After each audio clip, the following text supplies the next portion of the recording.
Hey everyone, how you doing? I see everybody flooding into the chat room. Welcome, welcome, welcome. Mary from Bolivia, Australia, Canada. Oh my gosh, all over the place. Nettie from the West Coast, Kathy from New South. Oh my gosh, it's going so fast. Jane from Dubai, Kathy from Australia. Um, Beth says she can't wait to get started. Yes, yes, yes. Oh my goodness. Asif from Singapore. I did see somebody from North Carolina. I hope you're battening down the hatches down there. Corinna from Vancouver, British Columbia, Canada. Jessica from Argentina. Ken, Gold Coast, Australia. Wow, all over the world. New Jersey, Boston. Barbara from Boston. Oh, Sahaja, day 87 of Bright Line Eating. Yay, you. Congratulations. Helene from Santa Barbara. Zoe from Australia. My daughter's name is Zoe. Love that name. So, welcome, welcome, everyone. I'm here to introduce you to the webinar, The Badly Behaving Brain, Why 2 Billion People Can't Lose Weight and What You Can Do Differently. My name is Chris Davis, and I'm from Brightline Eating. I'm chief of staff over here, which is best job in the world, and I too have used Brightline Eating to lose 70 pounds. Dr. Susan Peirce Thompson will be starting the webinar shortly. But for now, turn off all your distractions and grab a pen and paper or open your note-taking app on your computer. And you'll be able to take notes today because you're definitely wanting to do that. Susan's got tons of great information. If this is your first time in a session with Dr. Susan Peirce Thompson, you're really in for a treat. Susan is the founder and CEO of Brightline Eating Solutions, which is an organization dedicated to helping people of all ages, stages, and walks of life use science-based, brain-based methods to lose weight and keep it off for good. Brightline Eating has helped people from over 105 countries around the world lose more than 400,000 collective pounds to date. That is a remarkable statistic, and you might be wondering, how is Brightline Eating different from other weight loss trends out there, and why is it so successful? Well, because it's science-based. Susan earned her Ph.D. in Brain and Cognitive Sciences from the University of Rochester and now serves as an adjunct associate professor there. Her work, along with her own personal weight loss journey, instilled a passion for uncovering the mystery of why so many people struggle to lose weight and keep it off long term, because that's the key, right? Is keeping it off. After extensive research and direct experience coaching thousands of people, Susan has now become one of the world's leading experts on the psychology of eating and the neuroscience of food addiction. Susan is the author of the New York Times best-selling book, Bright Line Eating, The Science of Living Happy, Thin, and Free. This book has been translated into 13 languages. It's an invaluable resource for the world, and I highly recommend that you add it to your personal library.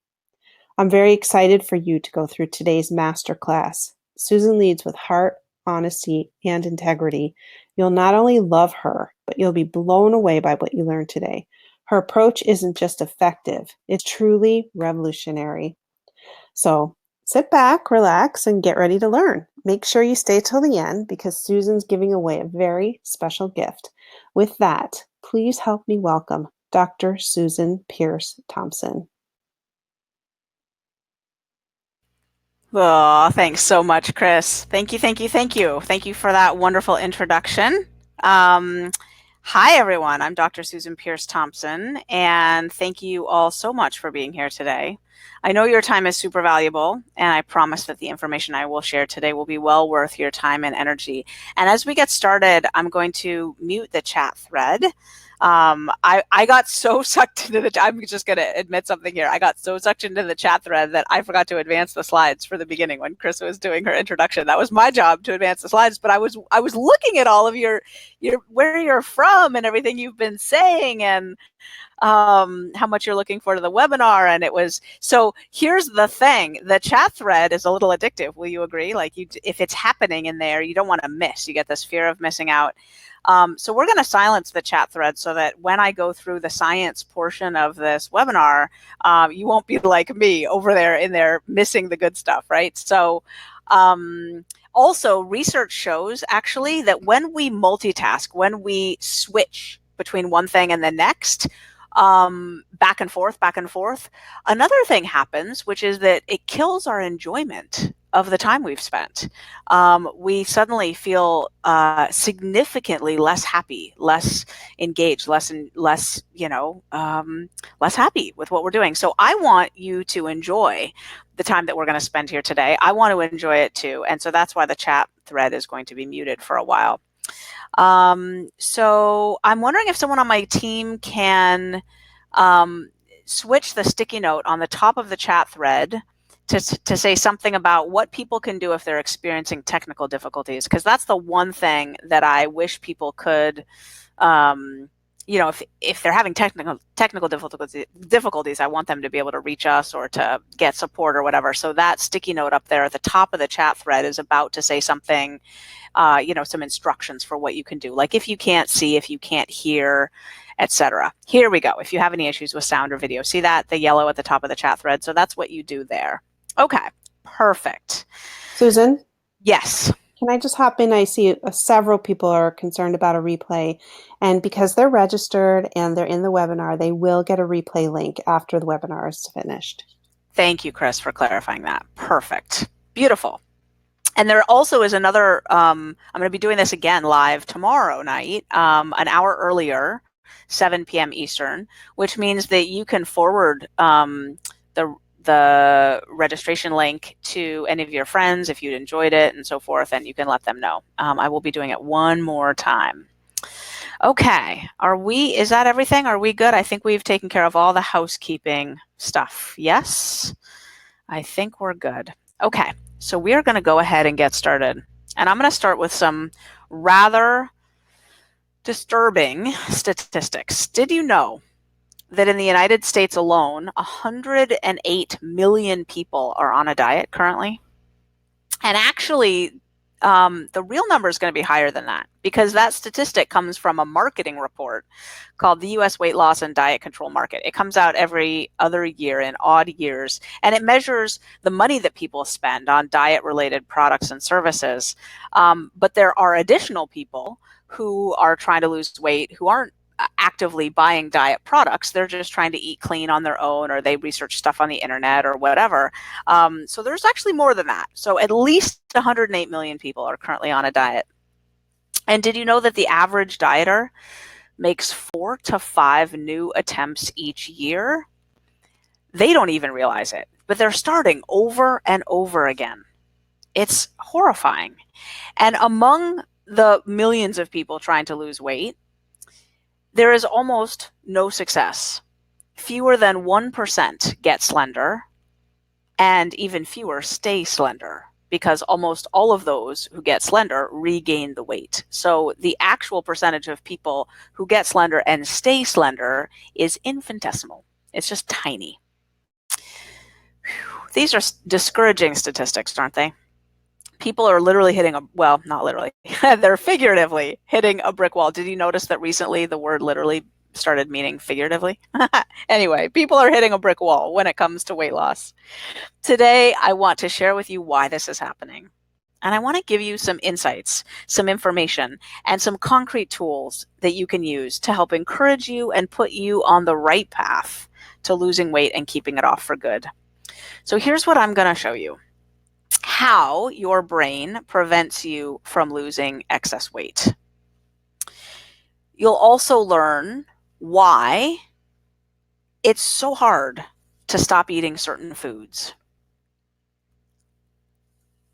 You'll also learn why willpower cannot be relied on for weight loss. This is critical. A lot of people feel like they know the foods to avoid when trying to lose weight, but over time, they find themselves sabotaging their best interests. And they feel helpless to make the right decisions day in and day out because their willpower keeps failing them. Can you relate to this? So let's talk about willpower briefly. Did you know that willpower alone is not enough and never will be enough to help you lose weight? Those that rely on it will fail just about every time.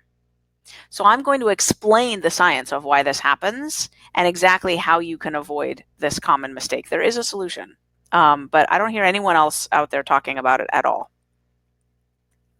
And finally, you'll learn how the brain can be rewired for weight loss success. Again, all of the information I share today is grounded in research and science. But it's not just based on what I know as a cognitive neuroscientist and what I taught in my college course on the psychology of eating. It's also what I've learned as a formerly obese person myself who tried every sort of diet available to me. The method I developed works, and there are literally tens of thousands of people successfully doing bright line eating around the world who prove it. Now, I want to mention something. I want to make sure that you stay on till the very end of this webinar. Why? Because I have a gift for you. It's one of my most controversial and groundbreaking reports, and it's called Why Exercise Won't Make You Thin. It will explain why exercise actually hurts rather than helps your weight loss efforts. And believe me, you won't want to miss it. Now, I'm not going to go on and on here, but since we're spending a little bit of time together today, I'd like to share a little bit about myself. This is me with my husband and my 3 daughters, Alexis, Zoe, and Maya, from left to right. That's Alexis on the left and little Maya on the right with her tongue sticking out. Alexis and Zoe are actually twins. They're fraternal twins, and Maya's the little one. I currently live in upstate New York when I'm not busy traveling the world to speak and lead events. So life is pretty great. I have lots of energy, which of course I need with 3 little kids. And we have a very busy family life, as families are, hustling to activities and play dates and school events and all that good stuff. I've been living in a right-sized body now for more than 14 years. I've been doing this way of eating for 15 years and a few months. And in just a hot second here, I'll be coming up on my 15-year anniversary of achieving maintenance. I eat 3 plentiful, delicious meals every day. I never have to worry about my clothes. I never go hungry. I almost never experience hunger.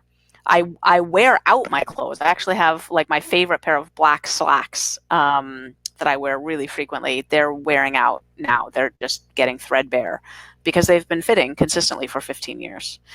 But most importantly, I'm free from the relentless obsession with food. But I wasn't always this balanced, healthy, and energetic. My issues with food and my weight go back as far as I can remember. I was chunky as a kid, not fat, but a little chunky, fleshy. By the time I was 11 years old, I weighed more than I do now. When I was 14 years old and had developed a worse weight problem, I took my first recreational drug with my friends, as kids will do sometimes, and I actually lost 7 pounds that night, and I was stunned. That started 6 years of using drugs to try to regulate my weight. And just real quick, Chris Davis, who just introduced me, she just tried calling me, and that seems weird. I just want to make sure that my technology is working. So I'm just going to text her and just say, everything okay? Because I don't see why she would call me unless something's not right. You know what I mean? That just seems a little weird. But I can't find her in my phone. That's weird too. Oh, she said, mistake, dial, sorry. Okay. Okay. I only have my phone even visible just because what happens sometimes is Webinar Jam doesn't show the slides to people, and that's a nightmare because I keep talking and talking and talking, and then the chat thread's silenced, so you can't tell me. The slides aren't showing. So it's actually important that I pay attention to that because Webinar Jam is a little buggy. About 1 webinar in 10, the slides don't show. So, okay. Moving right along. Where was I? I was telling you about my drug use. Oh, my lordy, lordy, lordy. Okay. So, yeah. I started doing drugs, and I mean serious drugs. It got worse. It escalated to crystal meth, and then cocaine, and then crack cocaine. So there I am. I'm 19 years old. I'm a crack addict. You can imagine what I'm doing to get money. And I had dropped out of high school long since. I burned my life to the ground. I hit rock bottom, like super young, right? Just a few days after my 19th birthday. I started doing all that. And now after my 20th birthday, I got clean and sober. About 6 weeks after my 20th birthday, August 9th, 1994, I got clean and sober. I haven't had a drink or a drug for more than 24 years now. Been in recovery all that time. And that, my friends, is just the biggest miracle of my life. I'm so grateful for that. But here's what's interesting. When I got clean and sober, I didn't immediately find inner peace. Instead, a new addiction took over really quickly, and that was food addiction. I started gaining weight really fast. And at first, I was okay with that because I was just so grateful to be out of the hell of my drug addiction. But as my weight climbed higher and higher, this is me in my 20s, I became more and more desperate and miserable. I wish I had a picture of me. I wish I had a picture of me at my highest weight. I mean, really. I would move heaven and earth to have a picture of me at my highest weight. This is me at a size 16. I actually got up to a size 24 once. And I don't know if you can relate to this, but I was nowhere near a camera. I wasn't even near people. My husband and one or two people at work were the only people who even saw me during that stretch of time. I got home as quick as I could, and I closed the blinds, and I procrastinated, and I hid, and I slept, and I ate. That's all I did. I watched TV and read books and ate and ate and ate. I binged my brains out, and I never left the house, let alone got a picture of me. So nobody really saw me during that time. Anyway, the only reason I have this before picture is that I was starting a 12-week bikini body challenge, and the prize was $100,000, and I really thought I was going to win it. I was so determined to win. In this picture, I just finished running a marathon, actually. Believe it or not, I wasn't unfit here. I was just fat, covering up the fitness. I was running 40 miles a week for over 6 months, and in all that time, I only lost 10 pounds. I lost 10 pounds. This picture is me 10 pounds down. Oh, it was so deeply discouraging, to say the least. I never finished that bikini body challenge, by the way. So I don't have any after picture. I failed because I just couldn't follow the plan. I could do the exercise bit. I could do it really well. I just couldn't stick with the food part. Oh, so during this time, while I was struggling with my weight, I was also studying neuroscience. I got my Ph.D. in brain and cognitive sciences from the University of Rochester. This is the University of Rochester right here. It's a beautiful campus. As I was wrapping up my Ph.D., right as I was finishing up, I stopped eating sugar and flour, and I lost all my excess weight. I was so grateful for that. So grateful. I can't even describe.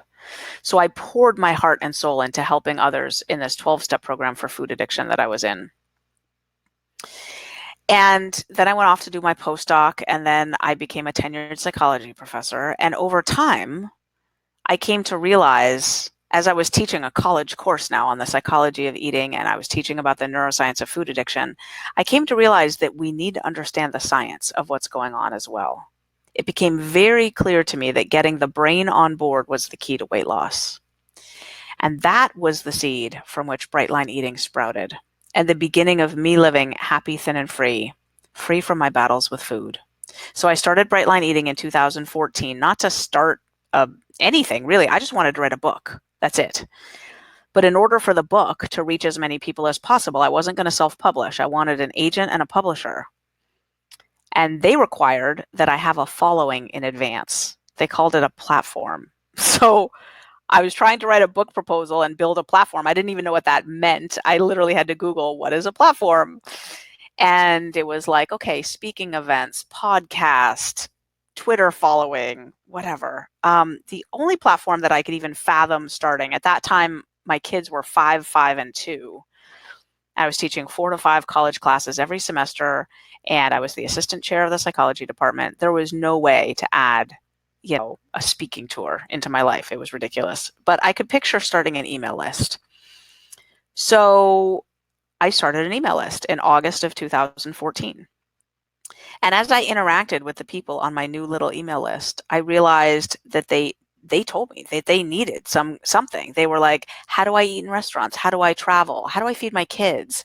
I'm going over to my mother-in-law's house. What do I do there? Do you have a quiz so that I could find out how susceptible my brain is? You talk about food addiction. How do I know if I'm a food addict? And they kept peppering me with these questions, and I realized these people need a course. I was a professor. I was teaching online courses then, and I realized they needed a course. So I offered the first Bright Line Eating Boot Camp.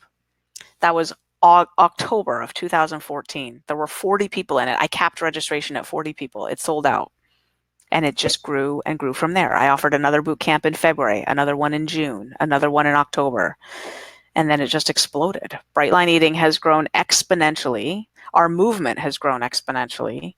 And we've amassed an incredible team of talented individuals who are as dedicated as I am to the Bright Line Eating mission of getting 1 million people to goal weight by 2030, living there, happy, thin, and free for the rest of their lives.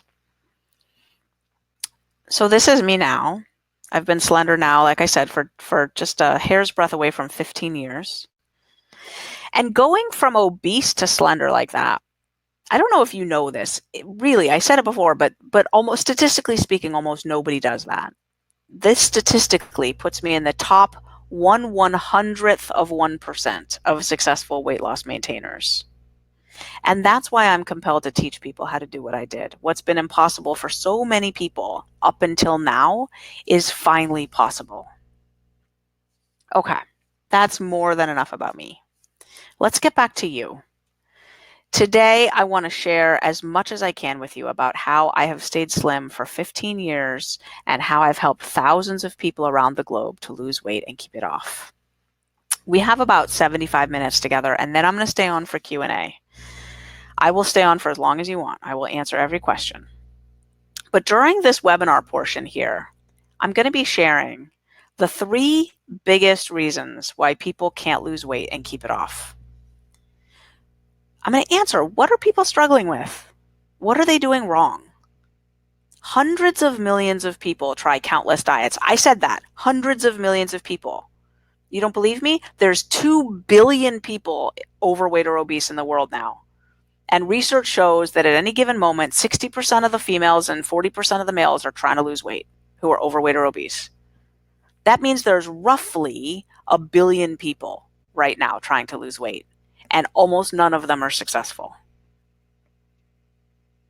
They're still overweight. They're still obsessing about their bodies. What are they doing wrong?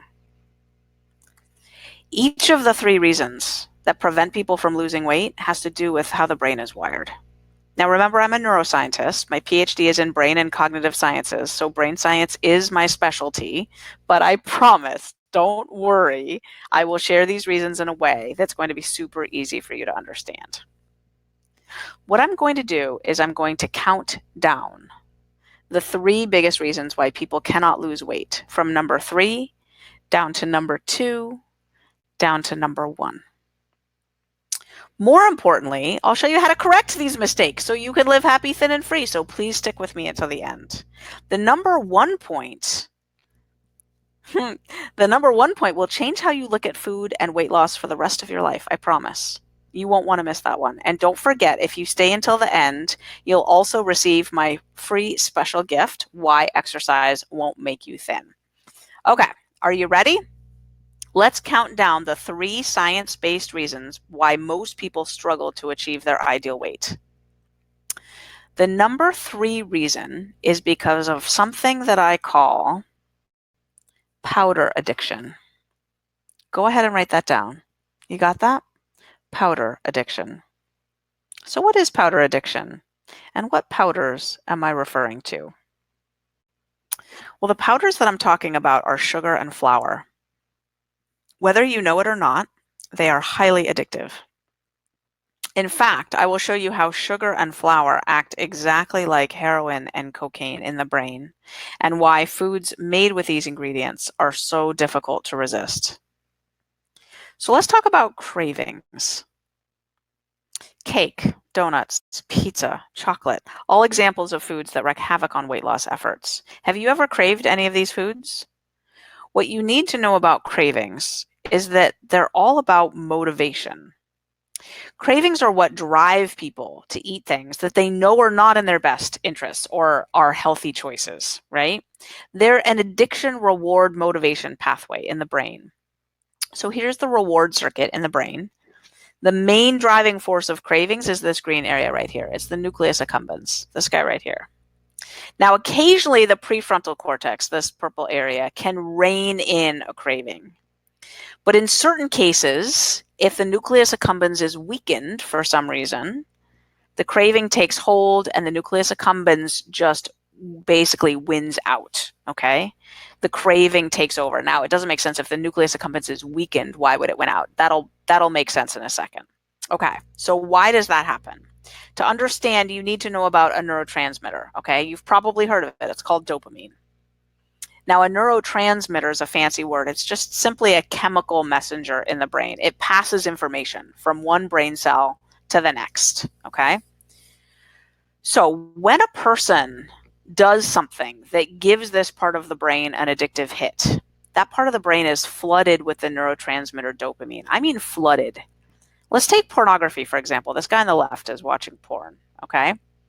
When a person watches pornography, a massive amount of dopamine gets released in the brain, an unnaturally strong hit. What do I mean by unnaturally? Well, if you think about pornography, the images that it provides, right? You wouldn't be able to access anything graphic like that 100,000 years ago, right? Let's imagine that you're trying to, get a glimpse of naked people bathing from a neighboring tribe. Like you're hiding behind a tree, you're getting glimpses, it's not that clear.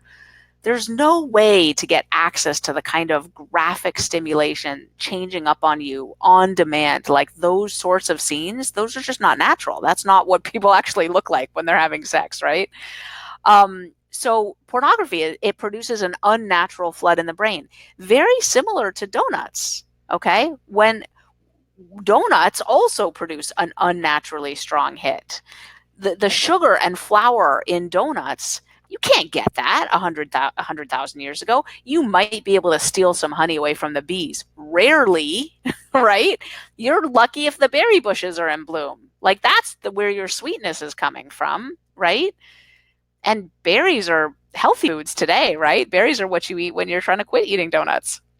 So it's just a completely different level of stimulation, okay? So when this happens, whether the hit comes from porn or from donuts, the dopamine receptors in the nucleus accumbens, they get blown out. It's too much for them. And what they do is they downregulate. In other words, they become less responsive and less numerous. So eating donuts is actually very similar to watching pornography, really. Now, when the brain is hit with excessive dopamine over and over again, over time, the neural pathways begin to rewire. Now, this would actually be fine if we plan to keep pummeling the brain with dopamine, meaning if the person keeps eating donuts, they will feel fine. They won't be healthy, but their brain will feel fine. The problem is when the excessive pleasurable stimulus is taken away, or you're not consuming it frequently, now you have a problem because the brain by itself now can't generate a big enough response from the naturally occurring dopamine. And the brain enters a dopamine depleted state. Nothing feels good. Everything is itchy and uncomfortable and bleak and intolerable. And boom, cravings hit because there's a solution for that. And it's a donut. What people don't understand is that the addict isn't using anymore to feel high. The addict is using to feel normal, just to get some relief for a little bit. These withdrawal symptoms from sugar and flour are just like the withdrawal symptoms from hard drugs like heroin and cocaine. I'll say that again. Being addicted to sugar and flour is just like being addicted to heroin and cocaine. And think about this for a minute. I speak from experience. Have you ever heard anyone who used to spend days upon days upon days, night and day, followed by night and day, sitting in a crack house smoking crack? Look you in the eye and say, look, being addicted to food is just like being addicted to crack cocaine. I speak from experience. It's the same. So how do you break the cycle? Well, the key is to stop flooding the brain with dopamine. This is the only way the brain can heal. And that's the good news. The brain can heal. It does. I promise. I have personal experience with that too. So what does a person do if they're committed to stopping the flood of dopamine? The answer is simple. Stop eating the foods that create the flood. And the key to this is knowing which foods it is, right? Well, the foods that flood the brain with dopamine are sugar and flour. Remember these? Sugar and flour are drugs to the brain. Yes, drugs, real drugs, for real drugs. So I want you to think for a second about what drugs are. Like this is cocaine, okay? Where does cocaine come from? Do you know? Okay, if you said the coca leaf, you're right. So these plants, these bushes in the Andes Mountains, the hikers take these leaves, they stick them inside their cheek, they chew on them, they get a little lift. Like their cheek gets a little numb. It's kind of like drinking half a cup of caffeinated tea. It's not much. As a matter of fact, a recent published scientific paper shows that chewing on coca leaves is not addictive. Literally physiologically not addictive. However, if you take the inner essence of that coca leaf and you refine and purify it into a fine powder, you get cocaine. You've taken the coca leaf and you've turned it into a drug. It's the refining of the substance that creates the addictive properties. Okay, anyone know what this is? Well, if you guessed heroin, you're right. And where does heroin come from? Well, if you said poppy plants, you're right. Now, you can sit in a poppy field all day long and eat poppies and not get addicted and not get high. It'll do nothing for you. But you'll get the drug into your system. Like you will fail a drug test for opioids, but you won't get addicted and you won't get high. Nothing happens. However, just like my previous example, if you take the inner essence of that poppy plant and you refine and purify it into a fine powder, you now turn it into heroin, a highly addictive substance. The refining of the harmless plant is what turns it into an addictive drug. Okay, what's this powder? Of course, it's sugar. And where does sugar come from? Beets, corn, sugarcane plant? In every case, the plant itself in its whole natural form is harmless. Beets, corn, like yum. I put beets in my salad every night. I had corn on the cob just the other day, right? No issue. But again, when you refine and purify it into a fine powder, you create a highly addictive drug. You've taken a plant and you've turned it into a drug. The same is true for flour. All the plants that flour comes from, and there are so many, right? What can you make flour out of? Well, wheat is the main one, but flour can also come from rice, potatoes, almonds, any of the legumes or beans, chickpeas, any of those things, right? Any of the nuts, potatoes, sweet potatoes. You can take many plants and turn them into flour. All of those plants are harmless in and of themselves.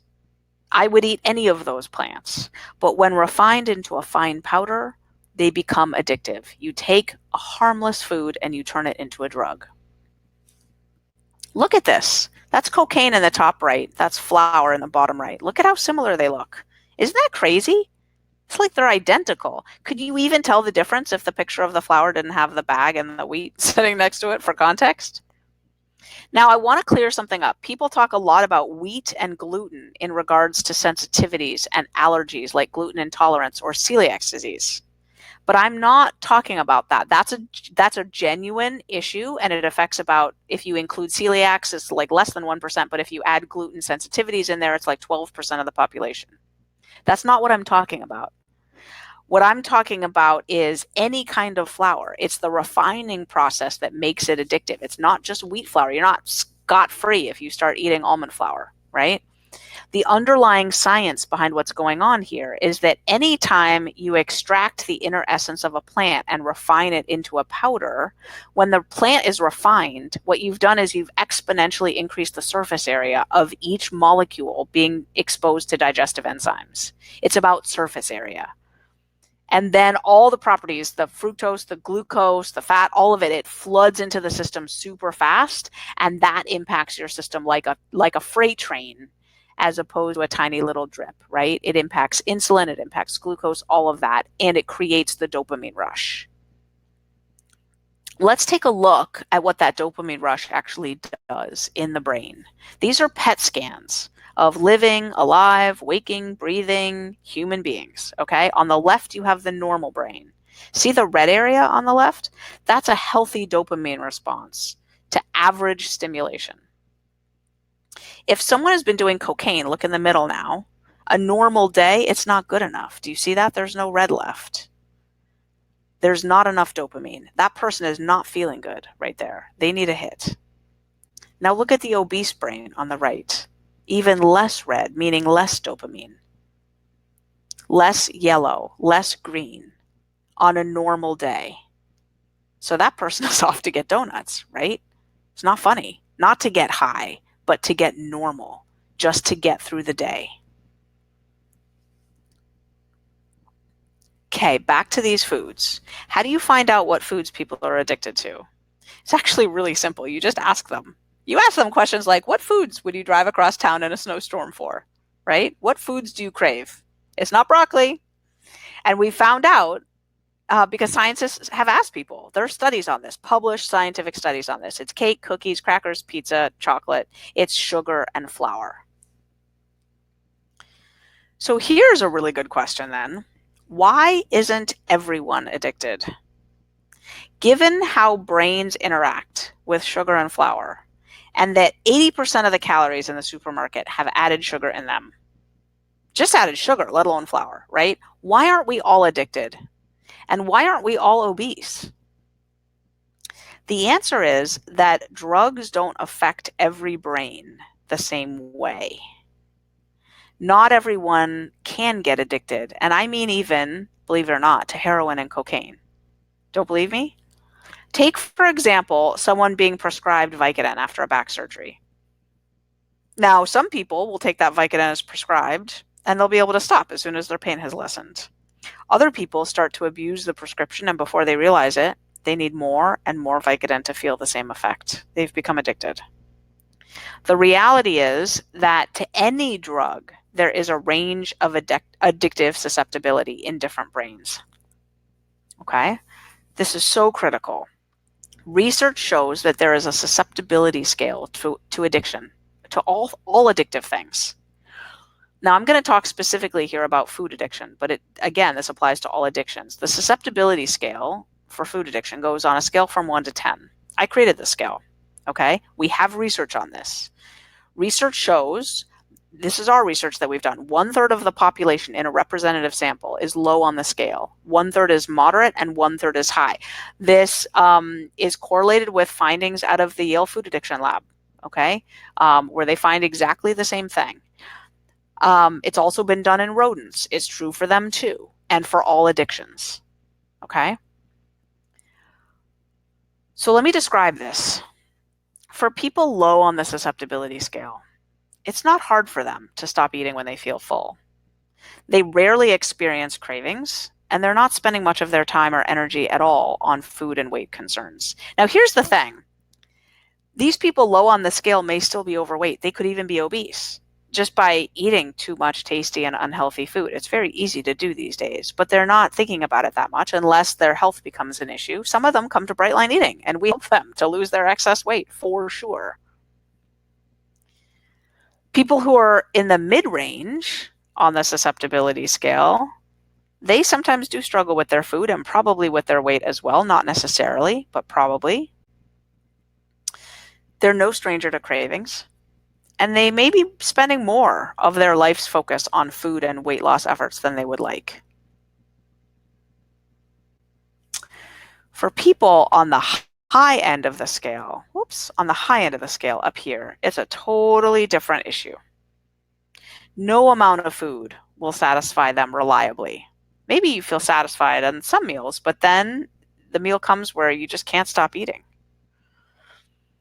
They're exhausted by the space that eating and weight loss efforts take up in their life. It's demoralizing. It's humiliating. It's frustrating. It's endless. They're likely experiencing powerful cravings and obsessions, a total loss of control every now and then, where they just cannot stop eating to the point of feeling painfully full, often enough to cause a problem, and possibly even painful binging. Now, there's a range here. The psychological space here is vast. We have something we call around here a 10 plus plus plus, which I'll mention in a second when I mention me. But a 7 or even a low 10 might not experience everything that I just said, but I'm sure you can understand that even a couple of those symptoms occasionally is quite a problem, right? You throw on there a weight problem and a health issue, and, it's crippling, absolutely crippling. Now, not surprisingly, I am a 10. We call it a 10 plus plus plus. And yes, this might be the only time in life that being a perfect 10 is not a good thing. Because I'm a 10, when I've had enough food, my belly can sometimes notice a full feeling, but my brain and my mouth hear nothing of it. They want to keep eating, and I do keep eating. It's the most bizarre thing, whether my stomach is saying it wants more food or not. Quantities then become an issue regardless of what kind of food I'm eating. I could be eating roasted Brussels sprouts, 10 pounds of them. So for that reason, I often say I'm a quantities girl. Not everybody has that issue with quantities of whatever, but some people who are 10s on the susceptibility scale, they do. It's very important to know where you fall on the scale. How susceptible are you to the pull of refined foods? Is it difficult for you to say no if someone brings donuts into the break room? Do you find yourself having a desire to stop for fast food, even if you know dinner's waiting for you at home? Do you succeed at a new diet for a while, but then find yourself falling off the wagon at a social event? Do you feel yourself craving a pint of ice cream in the freezer, even after you've eaten a full and what should have been a very satisfying dinner? After an emotional or stressful day, have you ever decided to plunk on the couch and dig into the junk food for comfort? After the day you've had, you tell yourself you deserve it, right? So how does this addictive cycle get broken? It may seem really simple, and in some ways it is, but the solution is just to stop eating sugar and flour entirely. The solution is to establish a bright line for sugar and flour.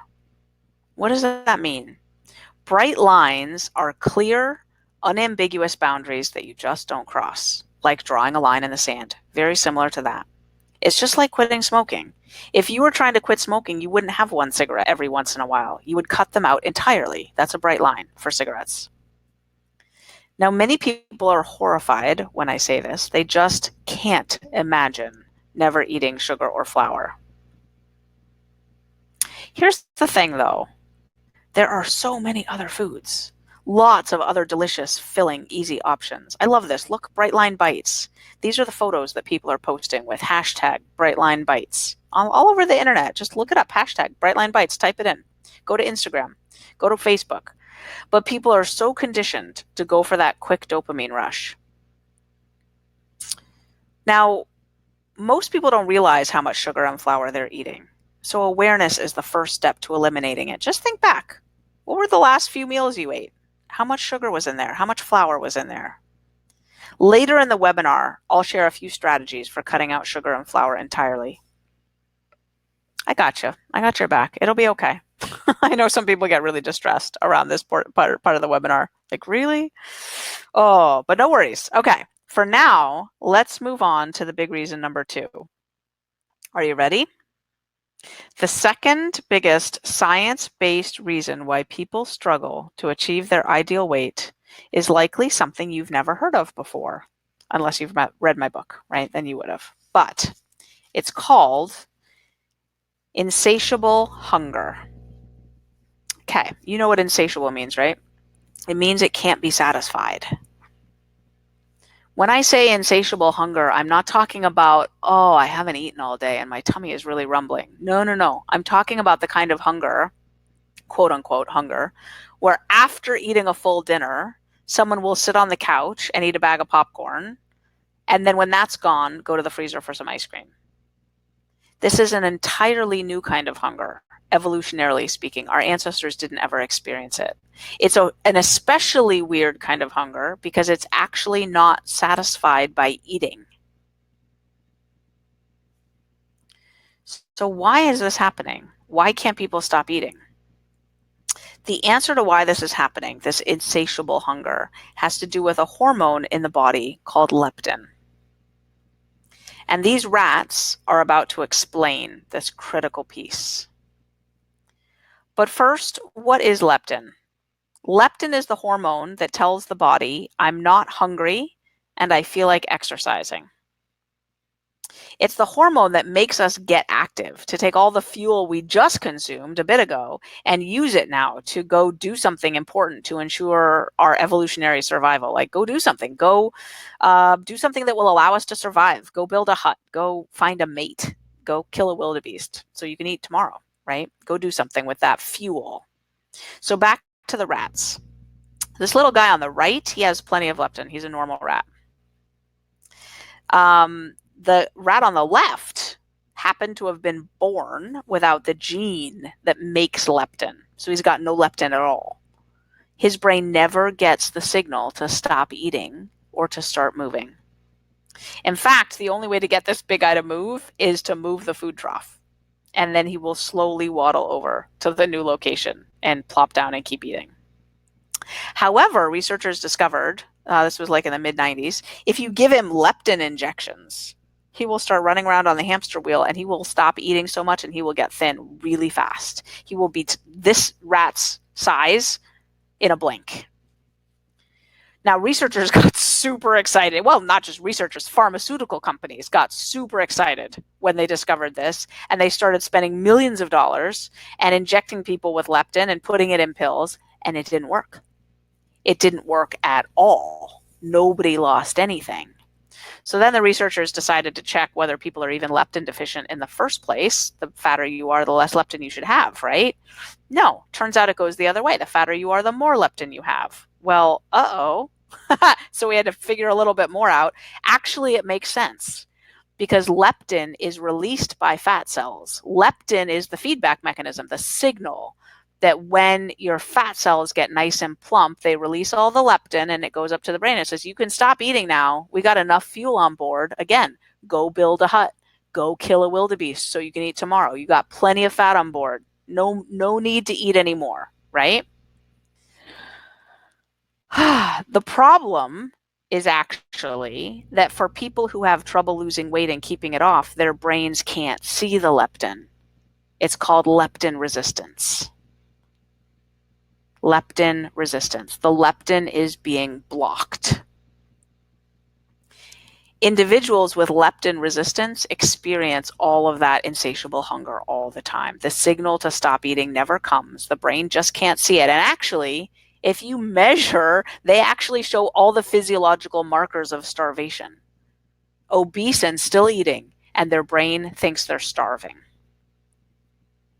So scientists figured all this out in the mid-2000s. They figured out then what was blocking the leptin. This was the critical piece, right? And it turns out that it's insulin. People who flood their bodies with insulin by eating sugar and flour create an environment where insulin starts blocking leptin. And when leptin is blocked, the urge to move goes down and the urge to eat never goes away. Now, I'm not talking about the spike in insulin that comes after eating a cookie. What the research shows is that baseline insulin levels have been rising dramatically in the current population. In fact, they're roughly twice as high as they were in the 1970s. Overall, baseline insulin levels are at an all-time historical high in developed countries. Even in our kids, baseline insulin levels are double what they used to be. Without our knowledge, we're setting many of our kids up for type 2 diabetes. In fact, a third of kids who are currently alive in the United States will grow up to have diabetes at some point. Unless a significant shift happens, we're in for a world of hurt. This is a super scary truth. I think about this all the time. I have 3 kids. So what do we do about this? Well, the key to stopping insatiable hunger is to dramatically lower baseline insulin levels. But how? How do we do that? Again, we have to use bright lines. Remember these? Bright lines are clear, unambiguous boundaries that are never crossed. We discussed the bright line for sugar and flour, and I shared the smoking analogy to illustrate the point. But here's another example. A recovering alcoholic can't drink in moderation, right? They have to eliminate alcohol entirely. There is no having a drink once in a while, or the entire addictive cycle is reactivated. Once the brain has been conditioned like that, you can't dabble with it anymore. Otherwise, you're right back where you started. Okay, so we've learned about powder addiction and insatiable hunger, the number 3 and number 2 reasons why people can't lose weight and keep it off long term. We've talked about the bright lines of no sugar and no flour. So are you ready to learn the number 1 reason why even the most committed dieters cannot lose weight? Why people who've tried over and over again are continuously failing? The number 1 science-based reason why people can't lose weight on diets is because of something I call the willpower gap. Please listen carefully.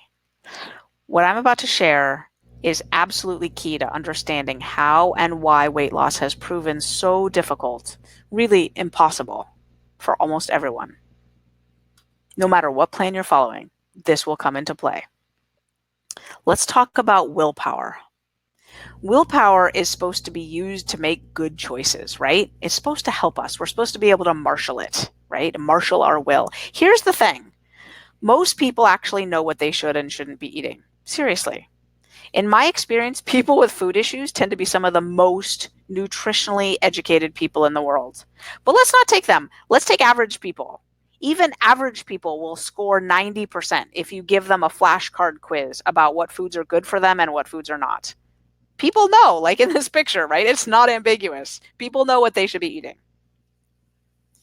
The issue is not knowledge, it's implementation over the long term.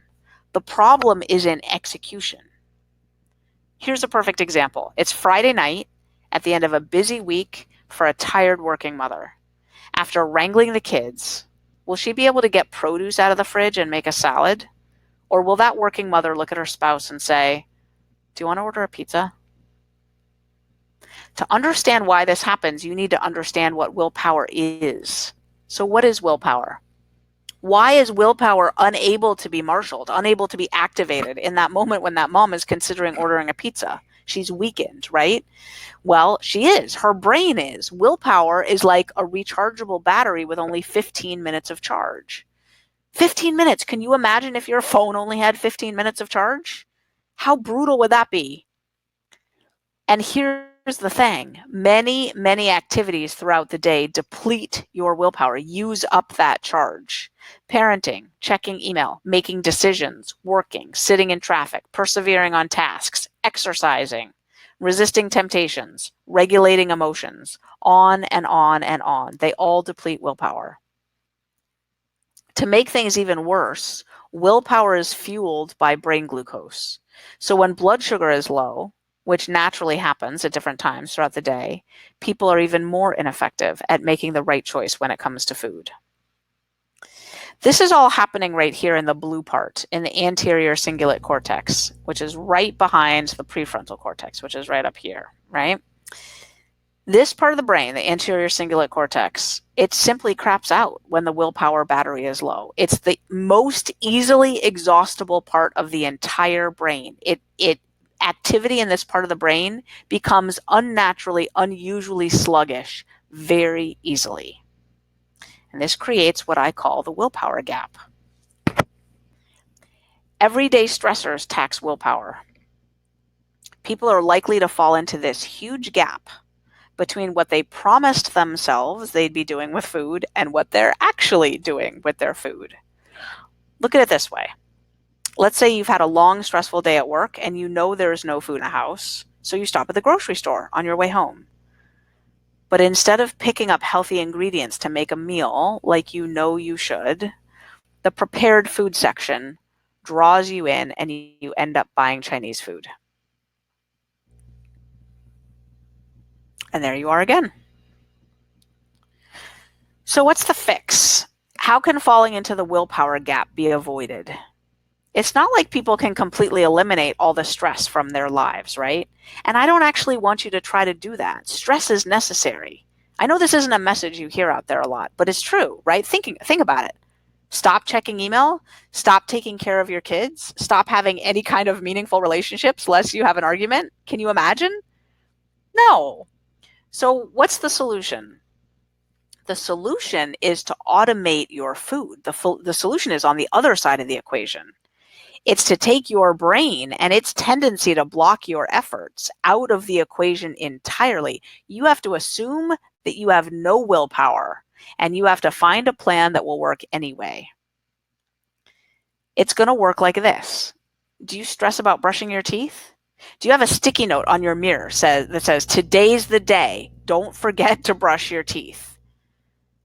Do you have a checklist sheet that has, brush teeth in the morning, brush teeth at night on it, and reminders that pop up on your phone to brush your teeth? My guess is you have none of those things. And my guess is you brush your teeth pretty darn regularly anyway, right? Why? Because it's an automatic habit. It gets executed whether you're happy, mad, sad, glad, whether you are up late dancing, whether you're traveling or at home, you brush your teeth anyway. It's a part of the brain that is not fatigued easily by daily stressors. It's the part of the brain that gets everything done no matter what. It's called the basal ganglia, okay? This is the only way to take willpower out of the equation. Eating needs to become as automated as brushing your teeth. And in a moment, I'm going to show you exactly how to do this.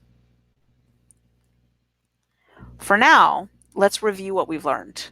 The 3 reasons why people can't lose weight and keep it off are, ready? Number 3, powder addiction.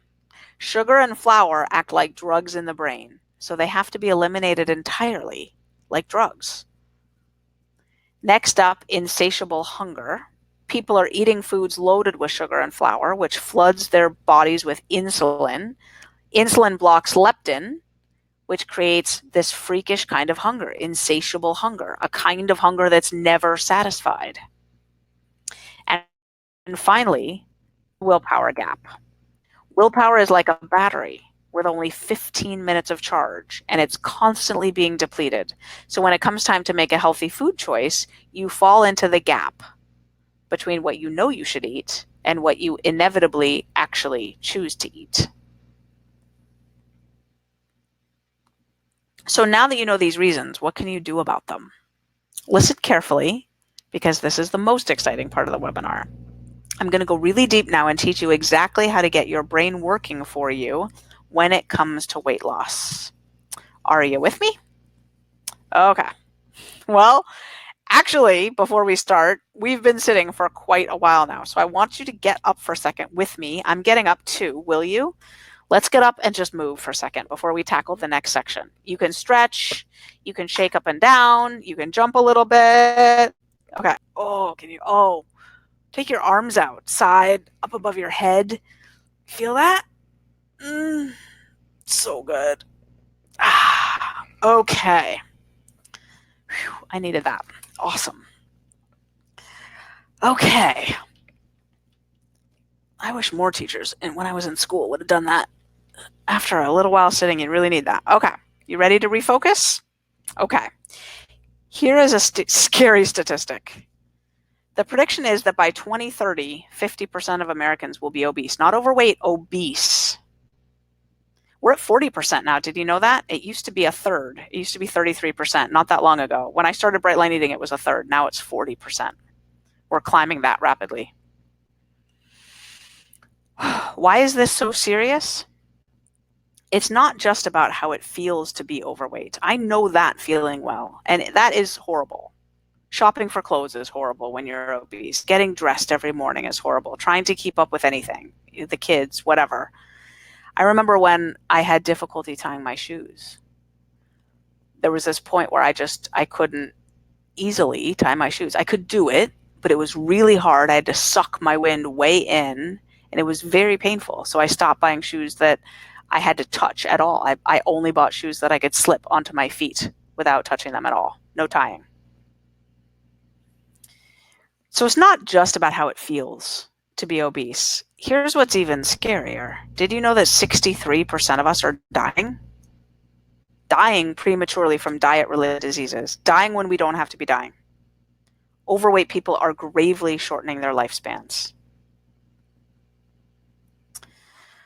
Now, I'd like to tell you a story about my friend, very good friend of mine, Lyndon Morris Del Rio. She's become a friend through Bright Line Eating.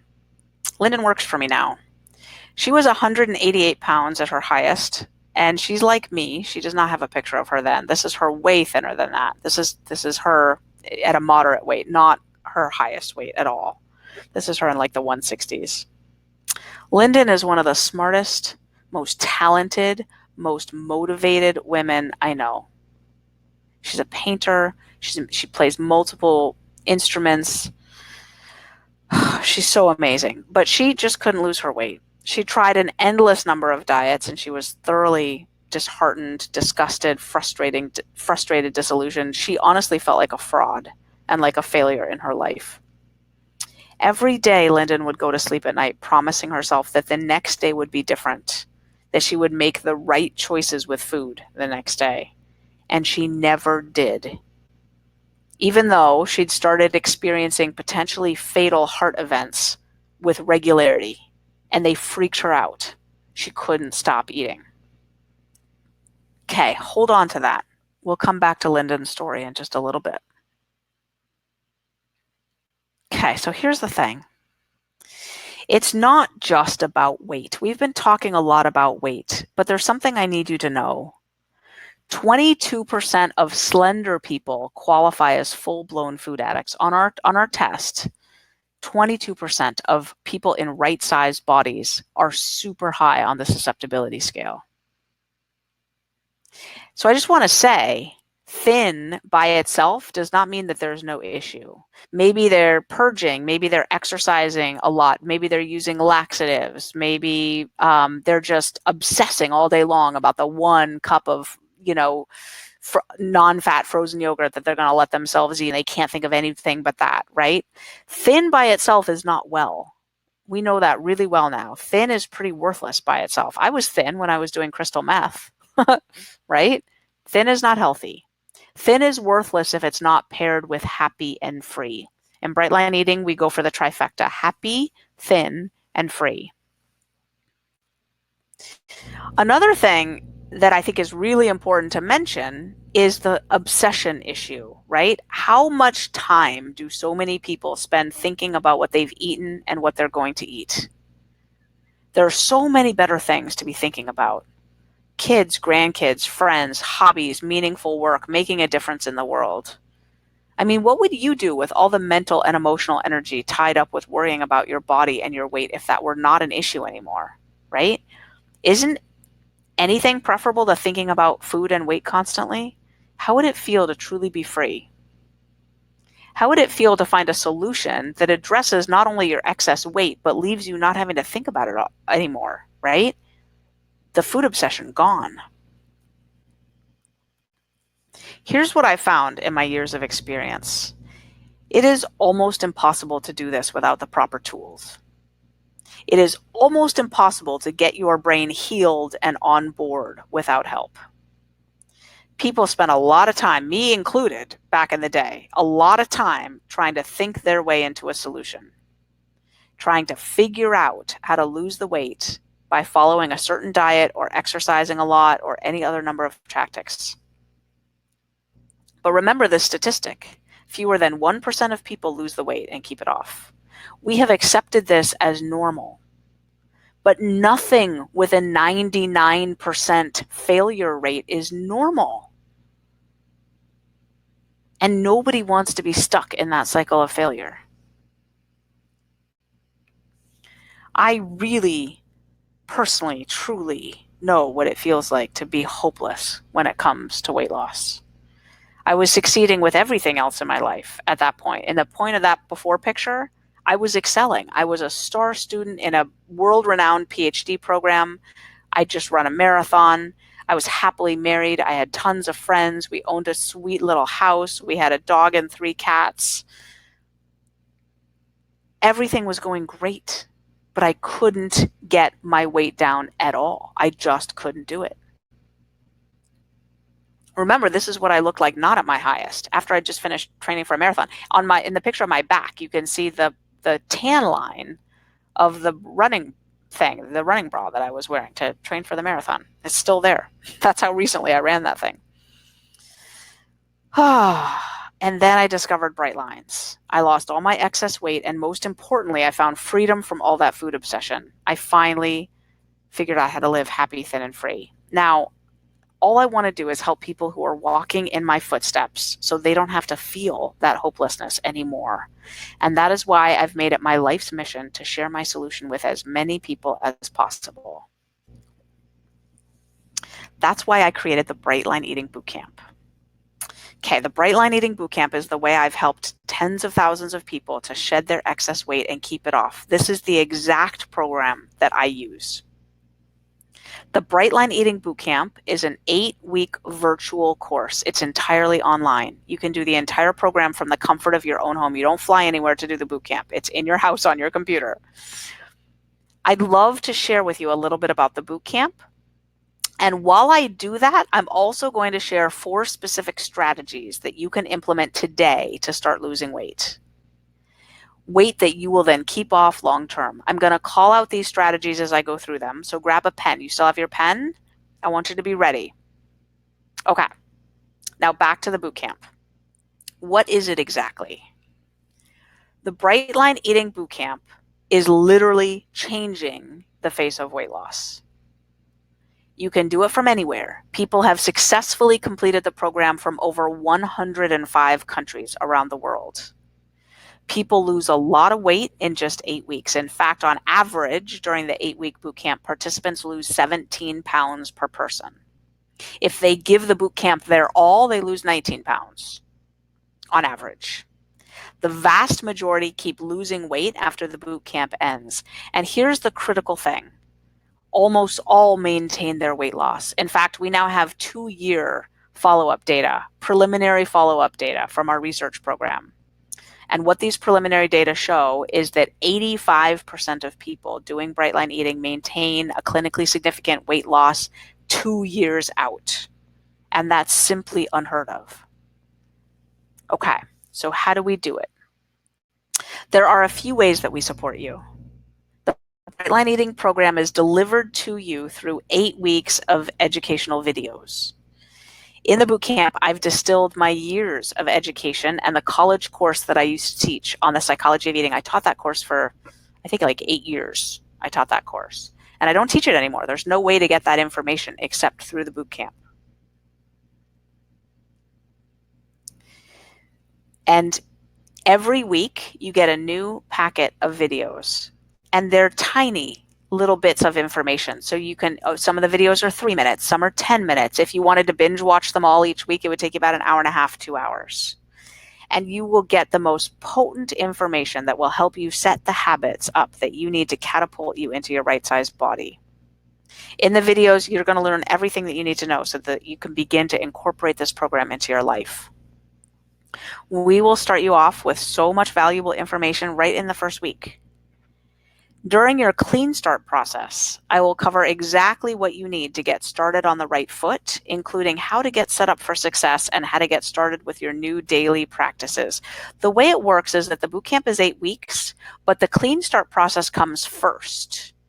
You get to get set up first, and then you choose when to have your day 1 experience. You click the button to say, I'm ready to start day 1. So what that means is that if you're not ready to start the bootcamp quite yet, you can register for the bootcamp anyway and begin your clean start process and, just not click to start your day 1 for a little bit. A lot of people have been asking me that question this week, so I just wanted to make that super clear.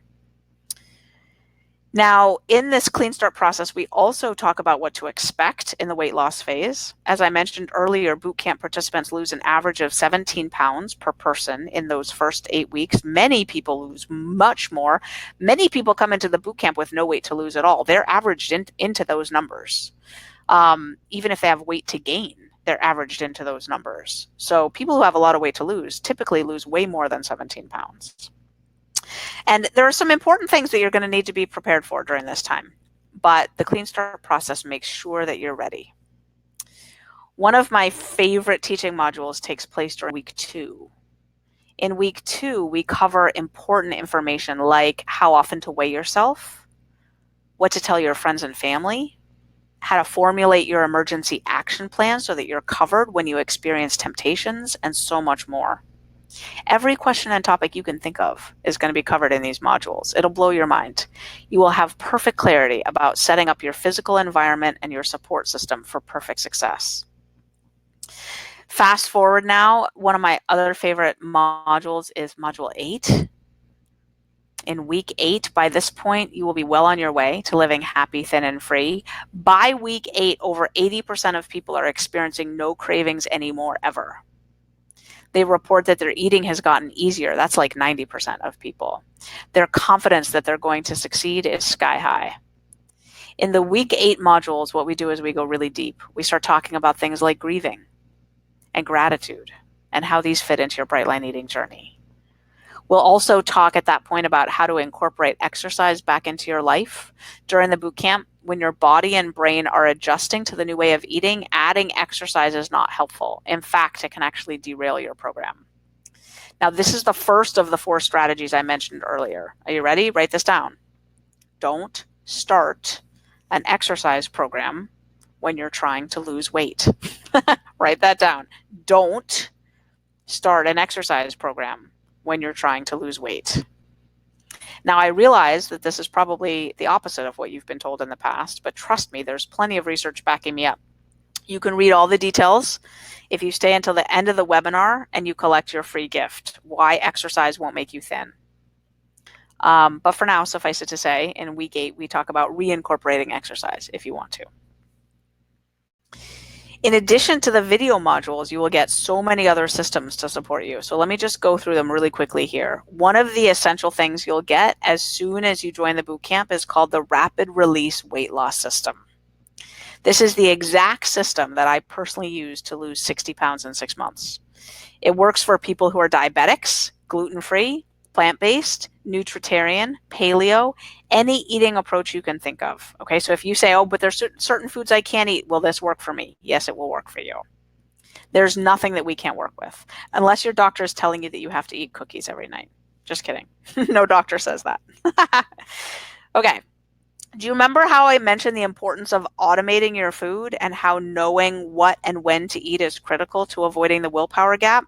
Well, this is the system that will ensure exactly what you should be eating and when for optimal weight loss and achieving that automaticity, because the rapid release weight loss system is designed for maximum automaticity. Our plan helps you achieve automaticity like no other plan. Now, automaticity is my second tip for you, okay? Write this down, automaticity. Everything you do when you're thinking about losing weight has to be looked at through the lens of automaticity. Will this be automatizable or not? Let me give you an example. 6 meals a day, 3 meals and 3 snacks, or 3 meals and 2 snacks, eating 5 times a day, automatizable or not? If you're wondering, just imagine what it would be like if your dentist told you you had to brush and floss 6 times a day and never miss. What are the odds that you would get that right on a daily basis, continuously on into the future? Brush and floss 6 times a day. Preposterous, right? So it's 6 times a day is not automatizable. 3 times a day is automatizable. That's the max, okay? So this is what we think about in bright line eating. Now, in bright line eating, we don't think about what to eat anymore. It's automatic. But the rapid release weight loss system gives you quantities and categories of food. That's automatizable, okay? Counting calories, not automatizable. Macros, not automatizable.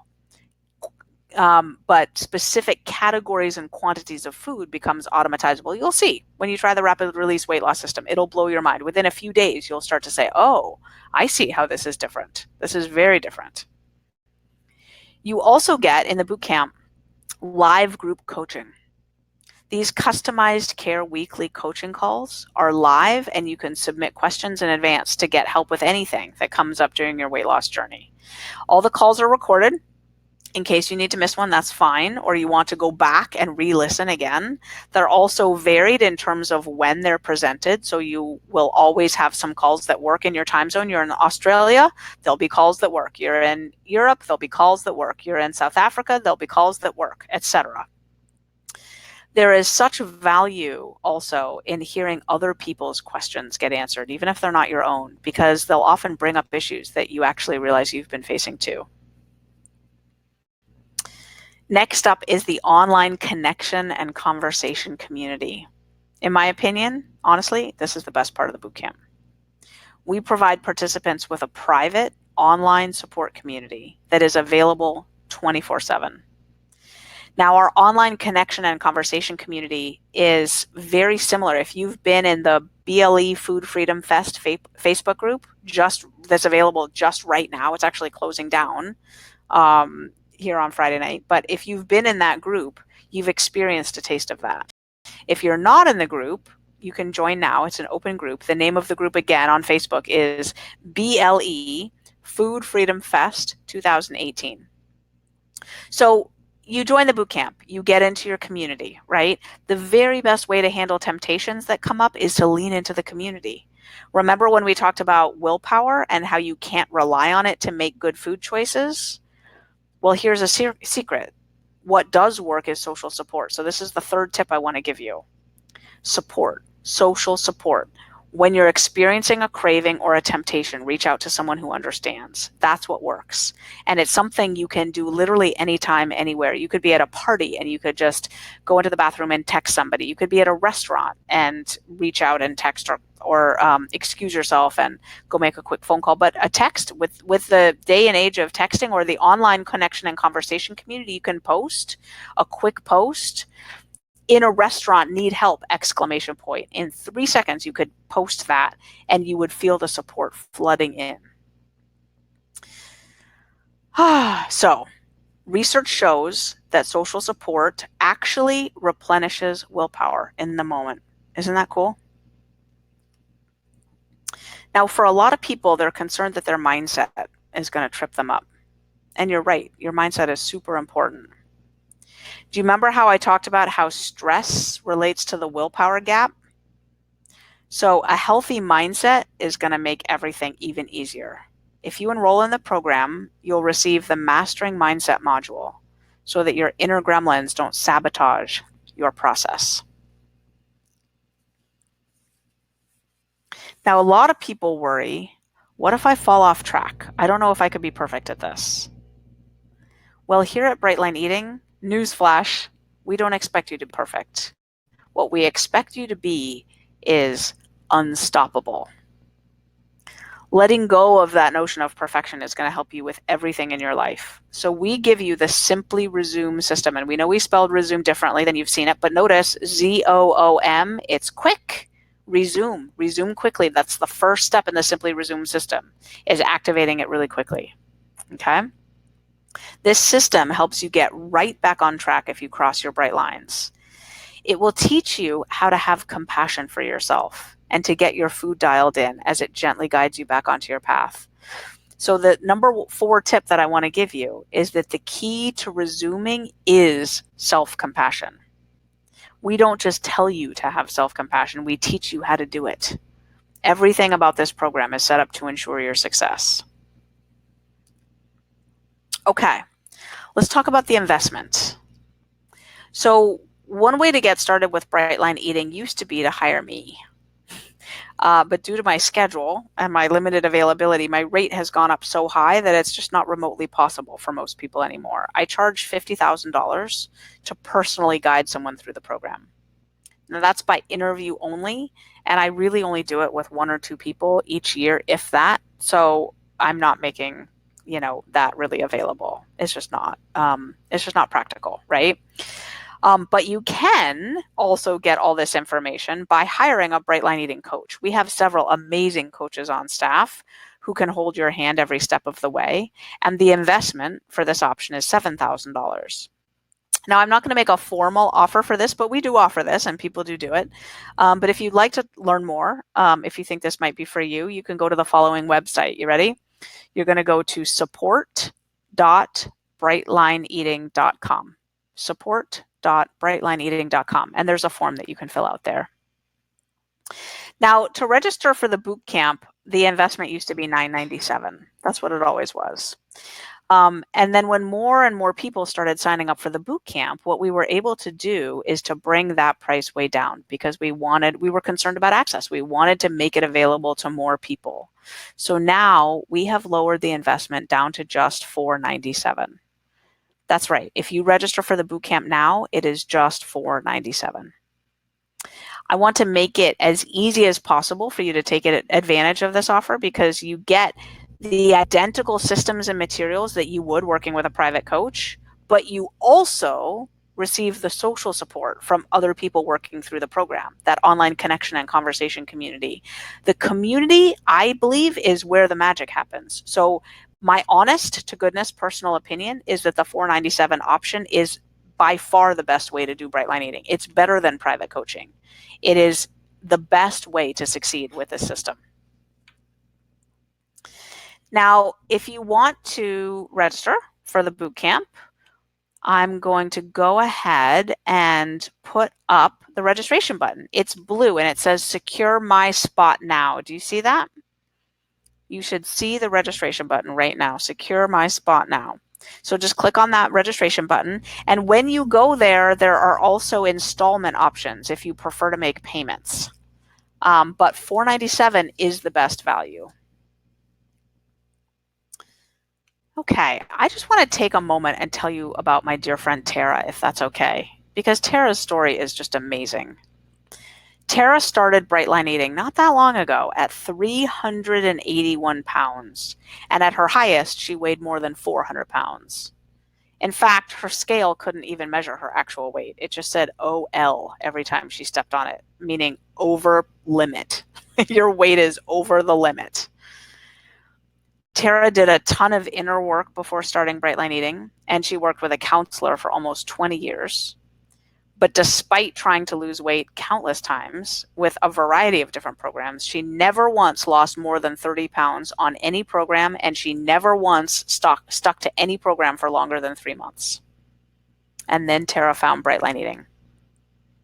She stuck with it for the first year, and she lost 150 pounds. She stuck with it for 6 more months, and her total weight loss climbed up to 196 pounds. And she reached the milestone of having lost more weight than she now weighs. She's kept that weight off for more than a year and a half now. But Tara's story is about so much more than weight. Tara can now sit in a booth at a restaurant. She's more available to her son, and their relationship is so much better. She's completely changed her career path. She swims now. She was a competitive swimmer back in school, and now she goes to the pool all the time and swims. She is truly living happy, thin, and free. I want this for you. I want you to be a success story too. So I have a couple more special things to share with you. They're bonuses that you get if you register for the boot camp right now. So there's a few of them. I think there's 7 of them. I haven't counted. I think there's 7.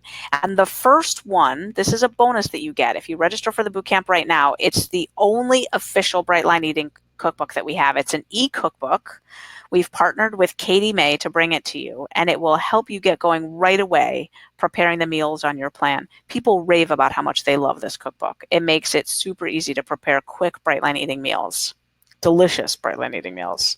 Now, there are cookbooks on Amazon that claim to be Brightline Eating cookbooks. They're frauds. They're ridiculous. They even have recipes with sugar and flour in them, and they don't have like bright line eating portions or anything. It's silly. This is the only bright line eating cookbook that exists anywhere, and you can only get it by registering for the boot camp. You cannot get it on Amazon. So when you invest in the Bright Line Eating Bootcamp, I'm going to include the Bright Line Eating Cookbook as a free gift. It's valued at $30. It's worth a lot more. So if you want to, go ahead and register. You just click Secure My Spot Now. So the next bonus is a special gift included today that will help you navigate a problem that we know that a lot of our clients experience. So we created this bonus. If you've been dieting for a long time, you might not even know what your ideal weight is anymore. How do you know what your goal weight is? Do you know? Perhaps you can't even imagine that you could get to any kind of desirable weight. If that's how you feel, you're not alone at all. A lot of people at the beginning have questions about their goal weight. But we will help you chart your course with the goal weight guidance system. It teaches you how to figure out what your goal weight is. And then, of course, how to get there and how to stay there. It's the goal weight guidance system. This is normally a $75 value, but when you register for the bootcamp, you will get the goal weight guidance system as my complimentary gift to you. And another bonus. Okay, a lot of people talk about this, that they're too busy, that eating healthy is too time consuming, that they don't cook, that the effort it takes to prepare meals is cumbersome. It's why they're going to fail, right? They just don't have time for it. Sound familiar? Well, I know you're busy. We're all busy. I'm ridiculously busy. I so get it. I certainly could not do this if I had to be in the kitchen for hours and hours every day. No way. But you're going to learn a new way to think about meals with Bright Line Eating. And the 5-minute meals menu will make sticking to the bright lines so quick and simple for busy lives. It's normally another $75 value, but if you register now to help you with those time challenges, you will get the 5-minute meals menu food guide absolutely free. Now, another bonus is for travelers. Travel can be difficult when you're trying to stick to a food plan, and we all know that you will travel at some point, right? The problem with so many diets is they're not very portable, but that's why we don't call Bright Line Eating a diet. It's not a temporary fix. It's a complete lifestyle change. And with the Meals on the Move travel tips, you will learn how to travel anywhere in the world and stay on track. This is also normally a $75 value, but you will get it as a bonus for free if you register right now. Okay, another bonus. This is so important. The Surviving Special Occasions system. One of the most common concerns I hear from people is that they don't think they can make it through social engagements without breaking their bright lines. The social pressure can be really intense. And it's true, so many people deviate from their other food plans during special occasions. Maybe it's a wedding or a holiday or a potluck or a birthday party. But here at Bright Line Eating, we have a whole system in place to prevent you from falling off the wagon during a special occasion. It's our Surviving Special Occasions system, and it will teach you exactly how to handle social eating and holidays. And it works whether your friends and family are on board or not, so you can succeed even if your spouse and kids are eating totally other stuff. This system is also worth $75, and this is another free bonus that you'll receive with the bootcamp. How about restaurants? Are you afraid that you won't be able to eat out at restaurants if you're following the program? If so, you are so not alone. I hear this concern a lot. Part of what contributes to failure with diets is that feeling of being deprived. I want you to be happy, thin, and free, and the happy part and the free part are non-negotiable. Who's going to stick to a way of eating if they're not happy? I never did. I want you to know that eating out doesn't have to be an issue. You can enjoy delicious, satisfying meals in restaurants, and the effortless eating out system will teach you how to enjoy a meal in any kind of restaurant. I mean any. Thai, steakhouses, Mediterranean, Japanese, anything. It's so important to be able to live in the world and not feel guilty.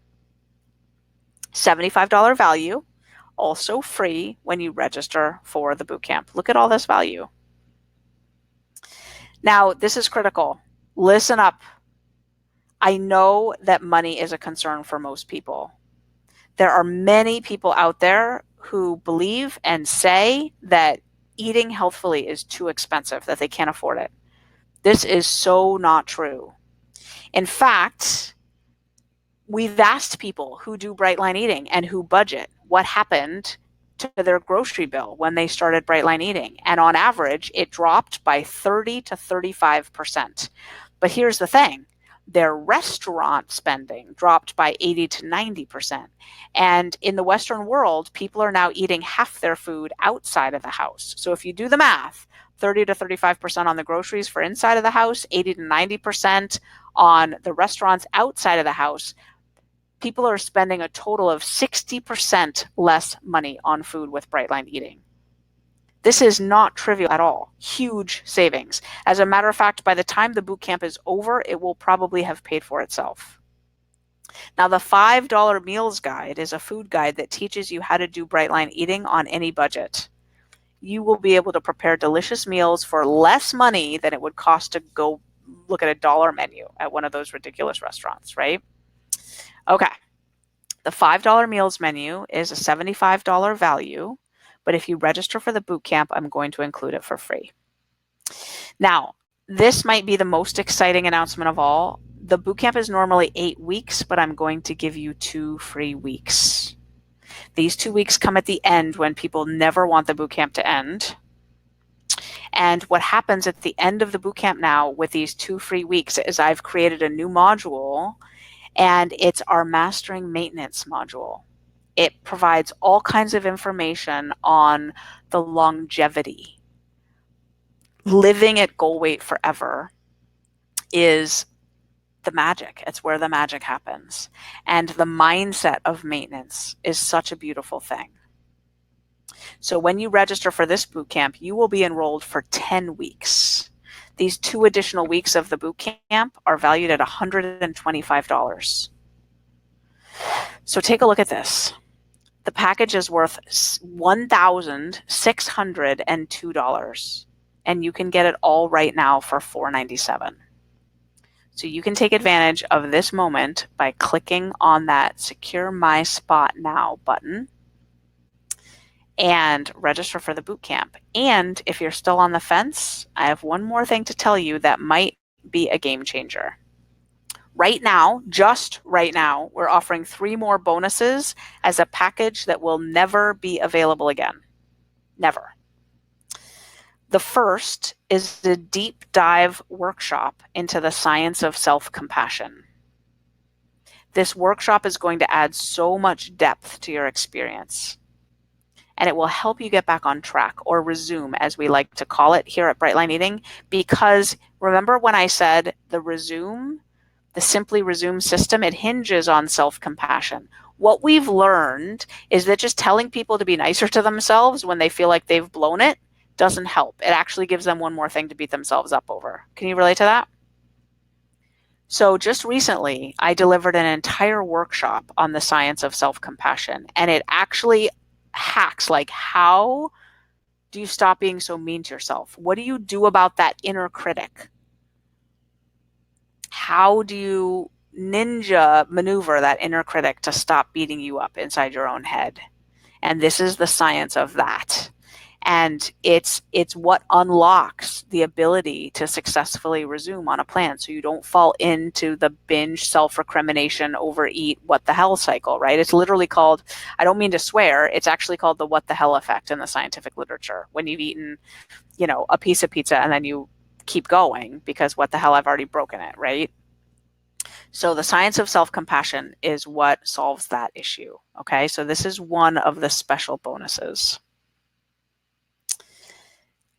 The second is 2 additional live group coaching calls with me. Now, I haven't done any boot camp coaching calls since the very first boot camps that were offered ages ago.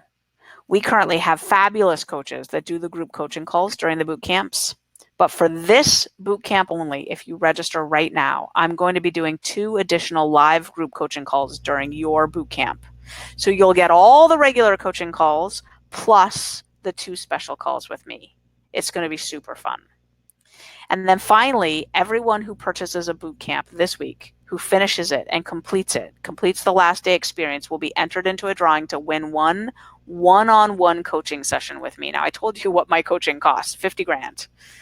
So it's valuable, right? And it's going to come right at the end of the boot camp as you're transitioning to your next phase, right? So staying happy, thin, and free forever is what we're going to be talking about. It's going to be awesome. So I want to get back to Lyndon. I just mentioned her earlier. So I want to give you a few minutes to make your decision. Let me just finish up about Lyndon. Do you remember everything she tried, the diet after hopeless diet, and how she had a fatal heart condition and she kept having heart events and she couldn't lose her weight? So Lyndon was in the very first boot camp in 2014. That boot camp had 40 people in it. And here's Lyndon now. She's been in a right-sized body now for over 4 years, since Bright Line Eating started 4 years ago. Over 4 years ago. And most importantly, she doesn't obsess about her food any longer. Her heart is fine, and she is truly living happy, thin, and free. And I want that for you. So if you're thinking, will I be able to do it? My answer is yes, you will. It gets easier over time. In fact, statistically speaking, by the end of the boot camp, 90% of people say that their eating has gotten easier and that they're confident that they will reach their goals. How does that happen when diets usually get harder over time, not easier? The answer is that with Bright Line Eating, remember, you get your brain on board. Your insulin levels will come down. Your dopamine receptors will replenish. Your willpower muscle will strengthen. Your habits will become automatic. Cravings and hunger disappear. You will literally rewire your brain for food freedom. Now, I'm suspecting, because I was a serial dieter, that you might still have hesitations. That's natural. You might be one of these people who promised yourself you would never try anything again.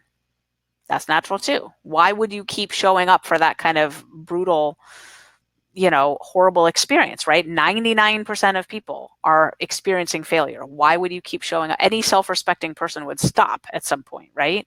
So here's the thing. I want you to try Bright Line Eating with no risk at all for 30 days. You can get 100% of your money back within 30 days, no questions asked. So I want to ask you, how would it feel to finally live in a right-sized body? How would it feel to enjoy getting dressed? To be able to feel wonderful, moving freely, right? Riding a bike, swimming, putting on a bathing suit to go to the pool, to go to the beach, to enjoy how you look in the mirror. But of course, the weight isn't it. It's not the best part, right? Wouldn't it be absolutely life-changing to free your mind from its obsession with food? Look at these happy faces, to feel happier, to feel confident, joyful, attractive, self-actualized. The transformation that's available here in Bright Line Eating is best captured in these photos. Take a look at these photos. These were just posted online.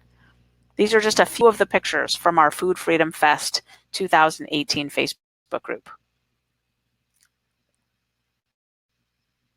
That Facebook group comes down at the end of the week. And if you've been in there, the love and support that you've been experiencing, that's what it's like to be in our online connection and conversation community. That's why we made that group available to you. Don't miss out.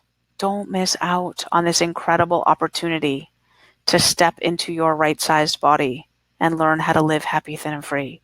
Don't miss out. Join us. Look at these pictures. It's amazing.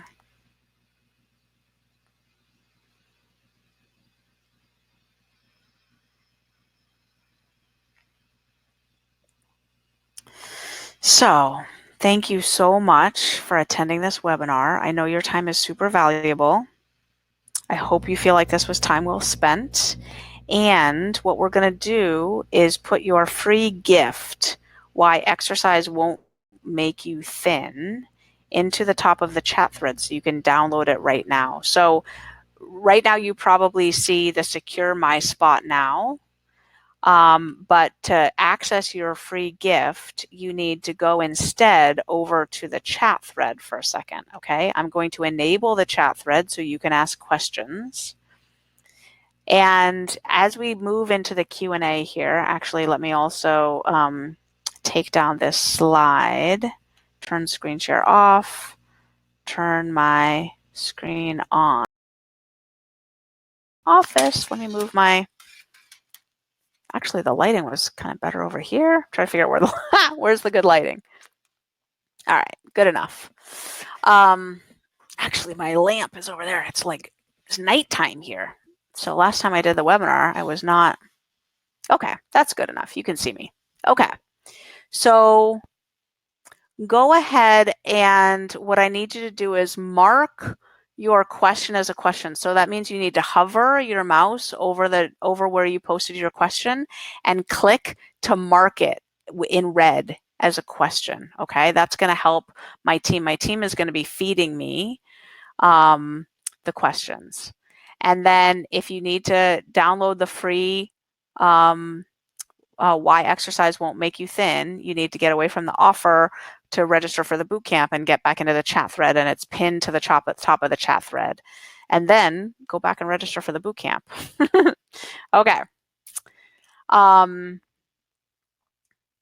Okay. Tom says, if you had whole grain flour, it's just ground, not refined. Is it different? There's bran in there. No, Tom, that's still refined. That there is still the refining process. To make it into flour at all requires a refining process. So no, it's not different. As a matter of fact, research has shown that, for example, bread, whole wheat bread, made out of whole wheat bread with that bran in there, elevates blood glucose more rapidly than table sugar. It's stunning, I know, but you can actually do the experiment. So any kind of flour is out, doesn't matter what kind. Jennifer says, when you eat a meal or food that tastes really good, like spaghetti, squash, chicken parmigiana made the BLE way, does that flood the brain with dopamine? So Jennifer, in bright line eating, so first of all, we tend to keep our food pretty simple. I'm not saying that you couldn't eat that. What I would say is I would want you to watch the foods that light you up in your brain, okay? So for me, there's certain foods like breakfast sausage, okay? It's a bright line eating food. For a lot of people, cheese. For some people, yogurt, like whole milk Greek yogurt, right? Over time, certain foods can start to light up your brain, like you can feel it. So if you're curious about that, Jennifer, you might want to not eat that for a while, let your brain heal a little bit, and then try it and see how it impacts your brain. That would be one strategy. Mary says, if I have osteoarthritis, are there any specific dietary needs? Not necessarily. You can talk to your doctor, and anything that they would say that you needed to incorporate would, I'm sure, be on the Bright Line Eating Food Plan. Sahaja says, can I eat my lunch fruit at dinner? I wouldn't. I would just stick with the food plan as it's laid out. Now, if there was some reason why, let's say you're just a person who's never hungry at lunch and you would really rather have that fruit at dinner, you could make that change permanently to your plan. If you just know that that's always going to be true for you, that would be fine. But automaticity means that, remember that tip I had you write down, that you need to be focused on automaticity? Am I eating my lunch fruit now or later is not automatizable. You do not want that deciding part of your brain to get involved. So your food plan needs to stay steady. Donna Q says, why exercise doesn't work? I'd like the download. Note, people still can't find the expletive download. It's at the very top of the chat thread. The offer covers the chat thread. Yes, you have to click to the chat thread to get the download. Yes, you do.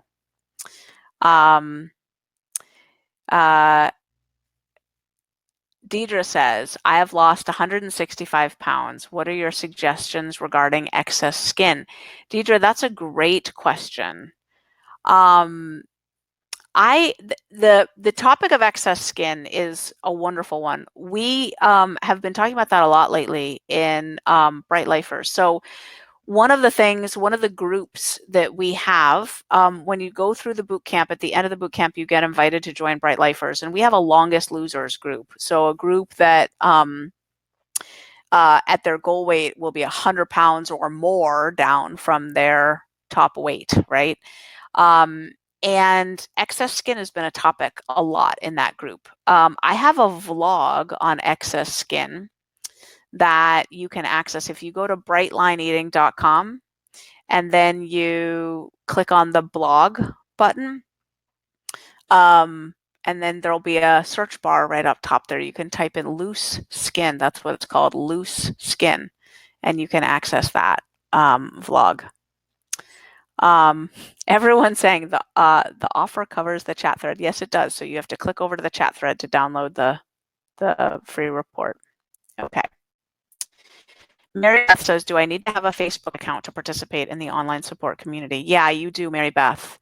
You can get one of those for free, and I know many people, for their own preference, have deactivated Facebook accounts, but it might be worth it to just sign up for an account. You don't even need to link it up to your friends and family. You just use it for the Bright Line Eating Bootcamp. As a matter of fact, we see a lot of people doing that. We know because they have no friends. They just use the account to access the support community. So that's one option. You don't have to, though. You can still get tremendous value from the bootcamp without that one piece of it. So if that's a deal breaker for you, just don't do the online support community and just do the other things. I would say about, I don't know what the percentage is, but maybe 10 to 15% of people, maybe, I don't think it's as high as 20, but some percentage of people just don't access the online support community because they don't want to have a Facebook account. Terry says, I get most of my food from a food pantry and I don't always get choices. Will I be able to do this? I also have no credit card and I have only a $400 limit on PayPal credit, which I have to pay off before I can add this. Is there something we can work out to give me a few more days to get the payment made and get it all at this price? So the Terry, the payment plan should work. The payment plan is less. And getting most of your food from a food pantry. Sorry, I have a tickle in my throat. Hold on.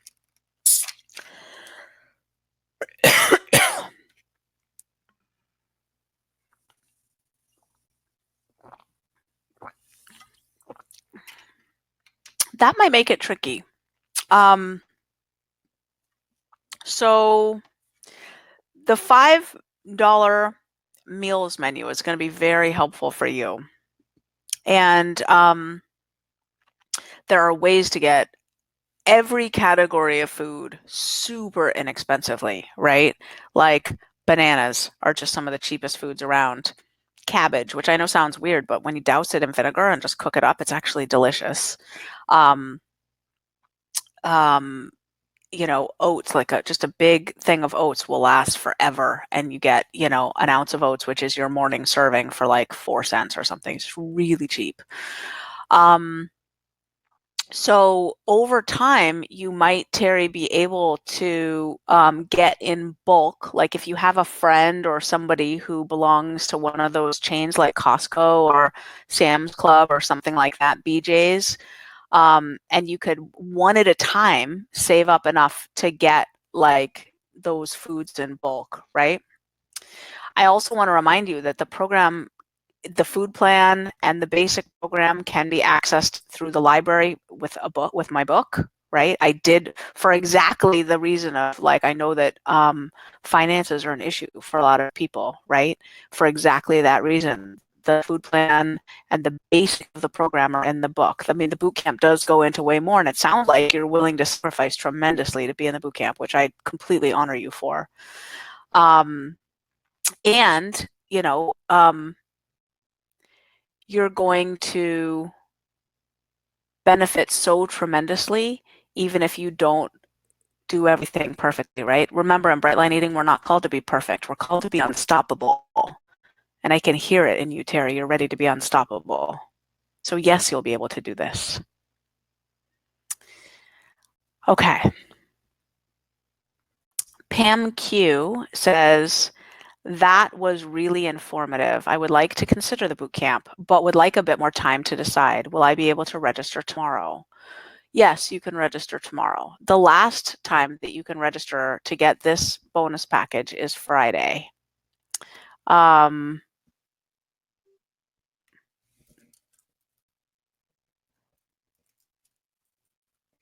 So my team is just telling me something. I don't know what they're saying. So I'm like, what? Okay. Okay. Gail, will grinding flax seeds count as flour? No, you need to crack flax seeds and grind them a little bit. Otherwise, they can't be absorbed. So no. Okay. Oh, I see what my team wants me to remind you of. We had so many people on this webinar that not everyone was allowed into the chat thread. There's actually a number limit there.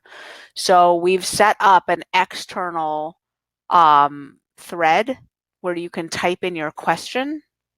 And the link to that is at the top of the chat thread, the link to that. So if you're not allowed to click and type into the chat box here in the webinar, click the link at the top of the chat thread for this external place where you can type in your question. Okay, great. Jerry says, after the program ends, do I still have access to all the videos? Yes, indefinite access. That's only true for the bootcamp. In terms of other programs in Bright Line Eating have expiration dates, and you only get access for like 6 months after the program ends. But the bootcamp, we let you have access indefinitely. Yep.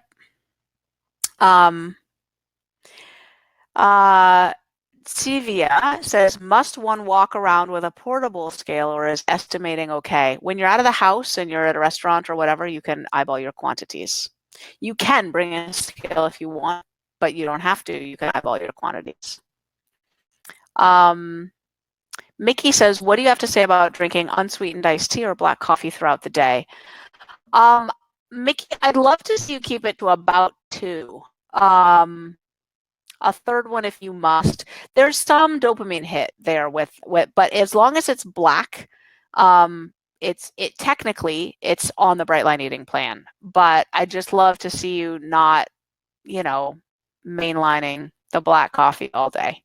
But anyway, yeah. So it's sort of more a matter of degree, right? Like it's technically the Bright Line Eating beverages are like sparkling water, regular water. You can squeeze some lemon or lime in your water. Any kind of non-sweetened at all beverage. So like the black tea, as long as there's nothing in it, black tea, but herbal tea is fine. Black coffee, decaf is fine, nothing in it. So for all those things, if you find yourself needing 12 of them a day, just take a look at it, right? Like it's just, okay, well, there's my addiction again. Okay. Joel says, without addressing the overwhelming importance of the microbiome and enteric nervous system, I believe most of your clients will fail. Those cravings and lack of willpower come directly from pathological gut bacteria communicating dictatorially with the brain. Everything you are training the many desperate people to accomplish is great, but it can be done of weeks through balancing the gut bacteria. Fasting and repopulating with prebiotics, probiotics, and a healthy vegetable and fruit diet is 80% of the process. A periodic 4 or 5 day water fast will also activate stem cells, kill cancer cells, and through autophagy, recycle senescent cells to use resources to heal and repair the body. This includes loose skin and may eliminate the need for cosmetic surgery. How would you address my assertions, doctor? Okay, so I agree with the science of what you're saying. You clearly know a lot about what you're talking about, and I agree that there's a lot of science that hasn't been covered in this webinar. The Bright Line Eating food plan actually does a lot of what you're talking about. So let's just take autophagy, for example. So for those who don't know, autophagy is the process of the recycling and regeneration and healing of damaged cellular parts. It even begins after like you haven't eaten anything for like, 10, 12 hours. It's better if you don't eat breakfast for a little bit in the morning, you drink a big glass of water. First thing in the mornings, you get a couple good extra hours of autophagy in there, assuming you haven't eaten dinner and, since dinner time last night. You weren't snacking last night. It's one of the reasons why 3 meals a day with bright line eating is really helpful, because it kicks up autophagy. So let's just take, for example, that. I didn't talk about autophagy in this webinar, but the program delivers it, right? Balancing gut bacteria. I didn't talk about that in this webinar, but the program delivers it. So what you're missing in what you talk about is the behavioral changes that are necessary, like the system that's necessary to help someone sustain an intervention, right? If you can't keep eating the right stuff a year from now, you're sunk.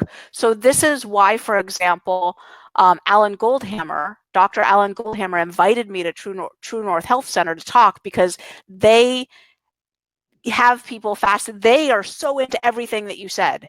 And they bring people to True North Health Center, give them fasting, teach them the protocols, teach them all about the plant-based diet. Their people lose a lot of weight because they're fasting. They don't eat for, 20, 30, 40 days, right? So they fast, they lose all kinds of weight. They go home, they have not learned how to stop eating donuts, right? Like, they can't not do it. So 6 months later, their weight's back up to where it was. For many of them, a month later. So this is where Dr. Clapper, Dr. Alan Goldhammer, the luminaries in the entire perspective that you're talking about. You should have seen Dr. Clapper almost fall out of his chair when he heard the statistics that we have here at Bright Line Eating. They can't replicate it using all the stuff that you're talking about. It's missing the piece of, like, the brain science of execution over the long term. There's no automaticity in what you're talking about. So some of the strategies that you're talking about are exactly the wrong strategies, like fasting for 5 days, for example. I don't know if how high you are on the susceptibility scale. Have you taken the quiz? I'd love to hear. Depending on where you're at in the susceptibility scale, a 5-day fast may not be worth it, because it kicks up the hungry food monster inside your brain so hard that after that you can't stick to your plan. And none of that works if you're eating ice cream at night, right? Like, if you can't not eat the ice cream at night, everything you know about balancing gut bacteria is moot, right? All those strategies, like knowing about them, it's moot if you can't execute. So I agree. I love what you talked about. And it's missing the part of execution, right? How do you execute over the long term? Would love to know what you think about that. Okay. Diana Q says, I'm a late onset type 1 diabetic. Would you please explain what that insulin that I must inject does with leptin? Background. When diagnosed, I was 13% BMI, dancing 3 hours a day and 3 days a week. I gained a few pounds over the next 10 years to a good 115 pounds. However, in February of 2014, my car was rear-ended and I couldn't work out much anymore. I had surgery 2 years ago and I've gained 25 more pounds in the last 6 months. That must come off.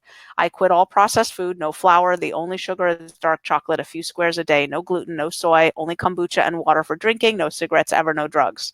I've cleaned up as much as I can, and since I'm not dropping pounds, I'm wondering about the impact of the 3 times a day insulin. Thank you. We have a lot of type 1 diabetics who do bright line eating, and 72% of them experience a reduction in the insulin that they have to take during the 8-week boot camp. So, Diana, I'd be curious. You get a 30-day 100% money back guarantee. I'd be curious to see what the Bright Line Eating Bootcamp does for you in terms of those 25 pounds that must come off. Because, I mean, it sounds that it sounds like you're eating very cleanly, but the Bright Line Eating plan might just tweak things just so. I imagine your insulin could come down a little bit more. Obviously, as a type 1 diabetic, you're going to need to stay on some insulin. But reductions can be helpful in terms of leptin resistance. Erin says, I can't start for 3 weeks. Will I still be able to follow the modules? Yes, you can register today, Erin, and then just wait and not activate your clean start process. So the whole thing will be right there for you in 3 weeks. Maureen says, stevia, wine. I enjoy an occasional glass of wine with friends. No stevia, no wine. So I know that's really challenging. Wine is sugar. Like, wine is molecularly identical to sugar. It just has the added insult of the ethanol part of the molecule, which basically makes you intoxicated while it delivers sugar into your system. So you're weakened and even less likely to be able to not eat the subsequent sugar. Stevia is a no because it's actually the sweet taste buds on the tongue that have direct connections to the addictive centers in the brain. So it doesn't matter that stevia doesn't disrupt the glucose system. It's actually the tongue that triggers the dopamine release, the taste buds on the tongue. So anything added to your food to make it sweeter is going to be a problem, stevia included. Yeah. Are potatoes, just salt and pepper, okay to eat? Yeah, we count them as a grain. They're not biologically a grain, but we count them as a grain, like a starch kind of in the Bright Line Eating Plan. And you get those for breakfast initially. So you could have 4 ounces of potato missy at breakfast if you wanted to. And then when you're cruising down to goal weight, we'll be adding that to lunch and dinner as well. So you could have potatoes in the future at lunch and dinner. Stephanie Hagstrom says, is sugar-free gum okay to eat? No, in many ways. So no, because it's sweetened. So artificial sweeteners are out. Again, the sweet taste buds have a direct connection to the addictive centers of the brain, and artificial sweeteners disrupt the microbiome. We were just talking about the microbiome. They also disrupt the glucose insulin regulation system. They keep the brain from healing. They're horrible. So you got to get rid of the artificial sweeteners, all of them. But also, we don't want you relying on the chewing of that crutch, right? We don't want you needing to put something in your mouth. We want you thinking about things like, what's real comfort feel like, right? Like when I feel like I need something, what is my system really calling out for, right? It's not gum. So we need to get you off that gum. Suzanne says, what about sprouted spelt flour? It sprouts. Great question, Suzanne. So anything made of sprouted spelt flour has the potential to be triggering. I'm not saying it is for sure, but it definitely has the potential. Ezekiel bread, for example. A lot of people want to know about Ezekiel products. And what I say is I want you to try them on a brain that's healed up a lot already. So just in the boot camp, what we do is we just ask you to trust for a little bit. Eat really clean, eat the Bright Line Eating Way, all the foods that are actually on the food plan. And then during module 7, we give you a process called the 4 questions. And it's a process to see if certain things like sprouted spelt flour would be a perfect example to see how they land for your brain once it's healed up a little bit, okay? And so those questions allow you to be really conscious and to know what you're looking for to see whether they worked or not, whether they delivered an addictive hit that's about to lead you off into the weeds with your program, or whether they were fine. Elizabeth says, will there be a replay of this webinar so that I can share this link with my niece who may benefit from this program? Yes. And if she wants to catch it live, she can catch it tomorrow too. I'm doing it again live. Hi, Sarah says, hi, how is this different to being a part of a 12-step program like OA, CEA, HOW, etc., which are free? Yes, great question. I was in 12-step food programs for 20 years, lots of them. And there are significant differences. So one of them is that we talk about science, we base this on science, and we teach you the science, which is not a part of those programs at all. That's one difference. Another difference is the difference between online support delivered when you want it, at home, crack of dawn, whatever, versus going to meetings and making phone calls to people that you meet at meetings. That's another distinction. Another distinction, like you mentioned, is the price. So those 12-step programs are entirely volunteer and participatory. People who aren't paid run the meetings. You put $1 in the basket if you want to. It's not required to help the meeting exist.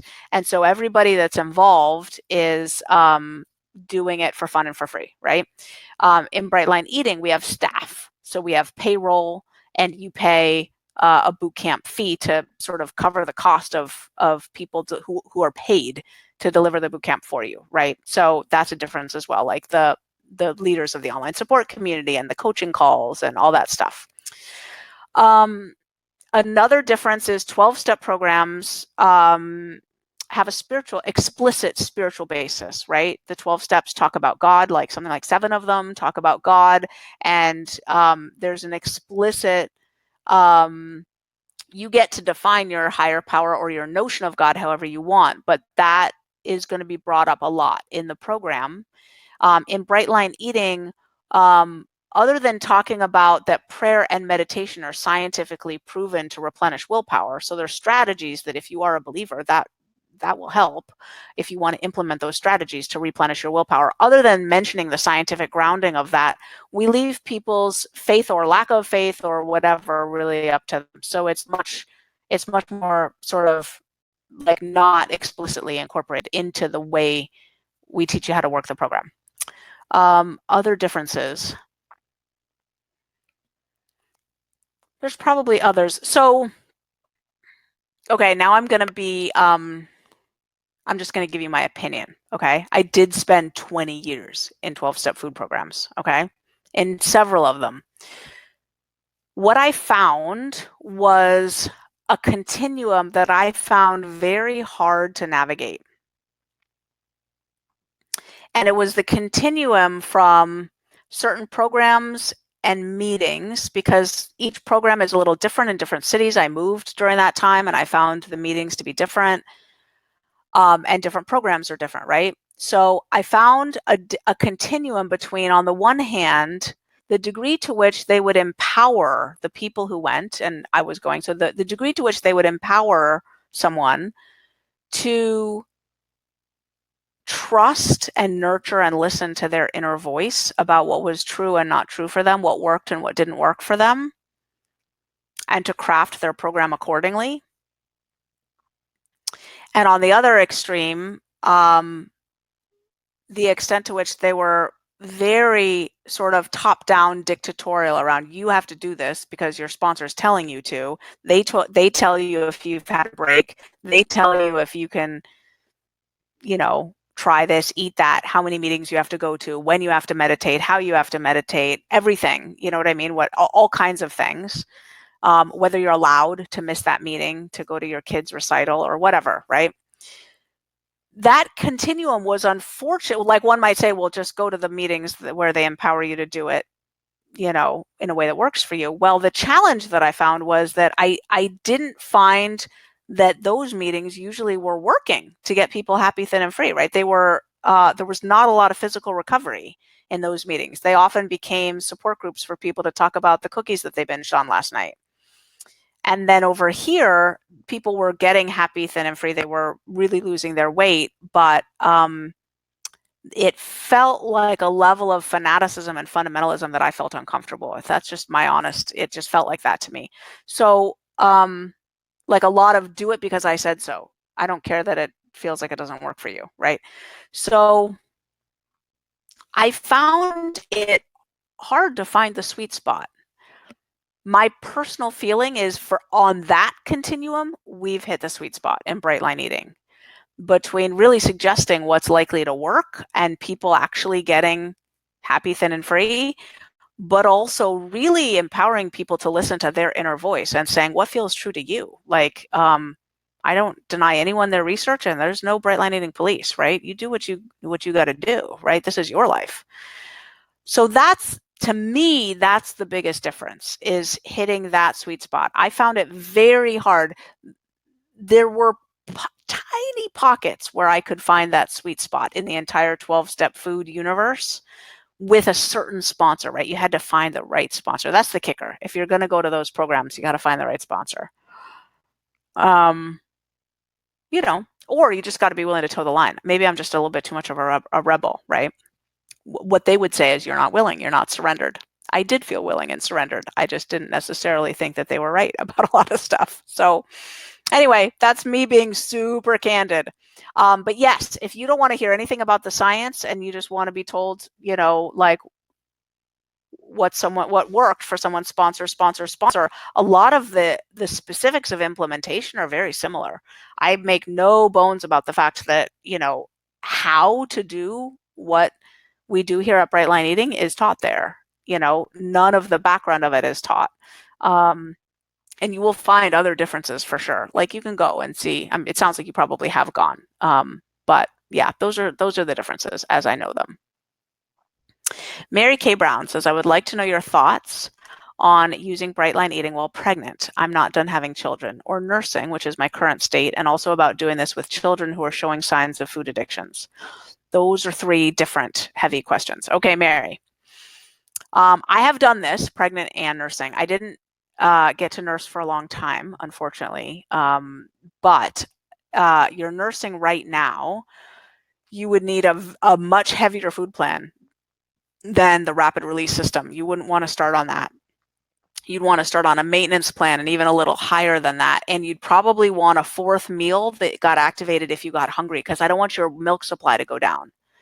Now, our coaching staff can work with you. If you're in the boot camp, our coaching staff can work with you on crafting the right lactation food plan. While pregnant, bright line eating is actually pretty easy. I've done 2 pregnancies. I've coached a gazillion pregnancies. Pregnancy with bright line eating is pretty easy. I find lactation a little bit harder just because bodies differ so much in terms of what makes the milk supply go down, right? They're touchy, right? But we can work with you on that. Okay. Doing this with children who are showing signs of food addiction, that's tricky. I cover that in my book. I cover that in a lot of vlogs. I cover that in the boot camp. Long story short is bright line eating is not for kids. It's not for people who need it or whose parents think they need it. It's for people who want it and are willing to do it, willing to work it, right? So I just don't think that until they're at choice, really at choice, and saying, like if you had a 12-year-old who was overweight and was showing signs of food addiction and was saying, Mom, I want to do this. I will save up my own money. I don't care. I feel like I so need to do this. I will do anything to do this. I will ride my bike to the grocery store to buy the foods that I need. This is me. This program is speaking to me. I would say in that instance, talk with that kid's pediatrician and let that 12-year-old do the program. Anything shy of that, it's wait until they're there, right? Wait until they're there. Like the people who are going to register for this boot camp, they're going to take out their own credit card, type in their own numbers, and say, I am called to do this, and I will spend my hard-earned cash to see if this thing is for real because I feel called to do this. A parent can't do that for a kid. This is not a program for people who need it. It's a program for people who want it and are willing to pony up the effort in every way. It's an investment. And I'm not talking about money. It's an investment of time. It's an investment of volition. It's an investment of changing so much about the way you live life, right? It's not a decision a parent can make for a kid. So what that means is that there's ways to feed kids strategically to minimize the damage until they're old enough to make their own choices. And in a word, in a phrase, it's called the division of responsibility. And it goes like this. Your job as a parent is to provide the food at mealtime. You provide foods that you feel comfortable serving. I recommend that there be a variety of foods. Some protein, vegetable, salad, some starch, some bread and butter, a variety of foods out on the table. And then you become deaf, dumb, and blind, and they get to choose whether and what to eat from what's provided. If they eat nothing but bread and butter, that's on them.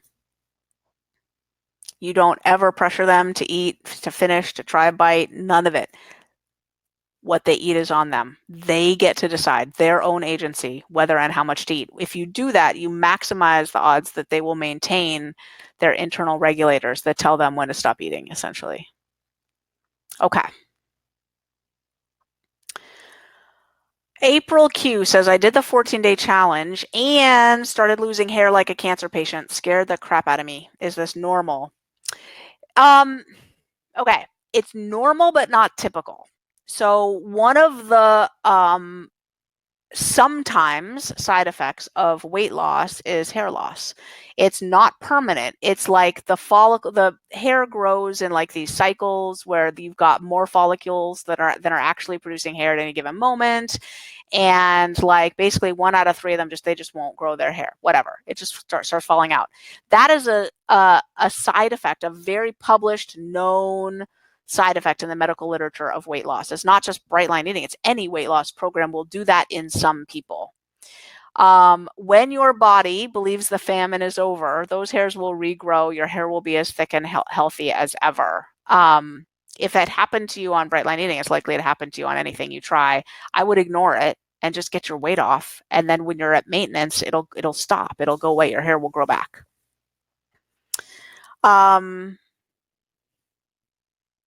Fiddle says, what do you do to address eating disorders? Is overeating not connected to brain chemistry? Great question. I'm so glad you asked about eating disorders, because I can't believe we forgot to put in, I forgot to put in that we have a special package for people with eating disorders. So we have a coaching call and a special interest sub Facebook group for people from eating disorder backgrounds.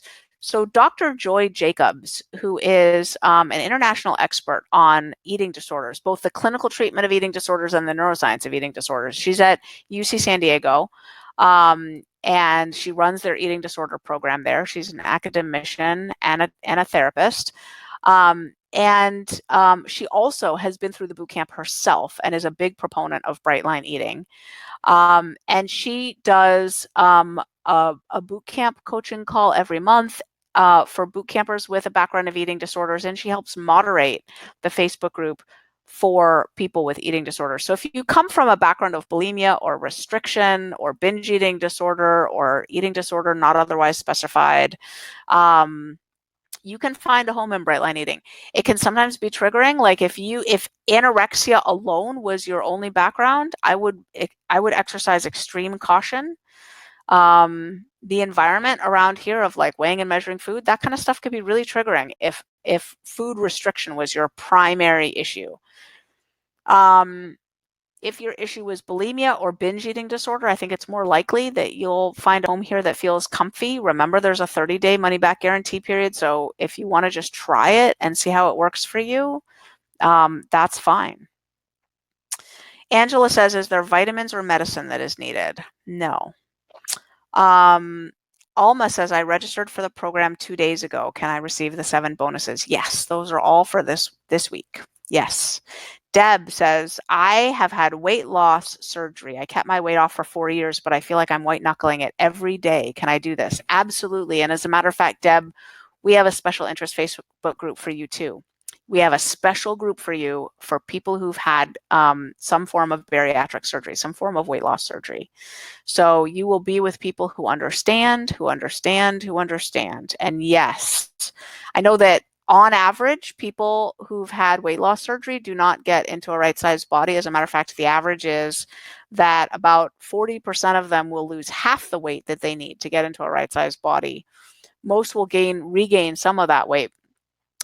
So in bright line eating, we can help you get into a right-sized body, which would be awesome, right? And there are some differences in terms of how to work the program, like, you know, maybe your body won't be able to handle the volume of food at each meal, for example, and we know how to help you to tweak the plan so that it works for you.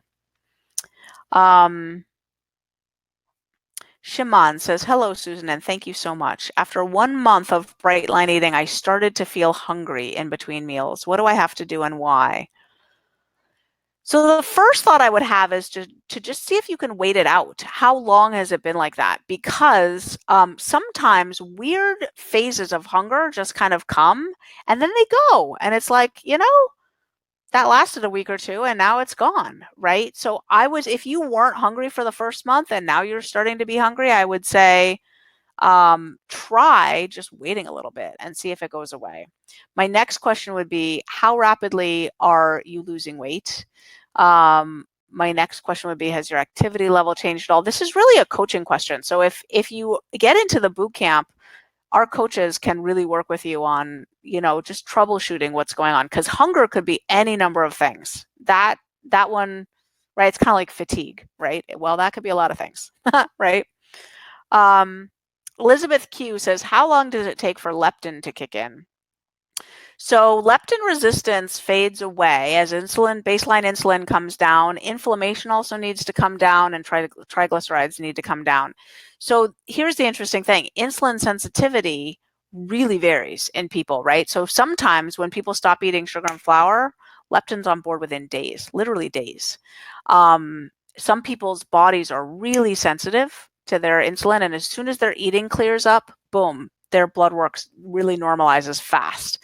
Other people are diabetic or pre-diabetic or just don't have much insulin sensitivity anymore, and they change their diet, and the response by the body is glacial. Like, it takes quite a long time.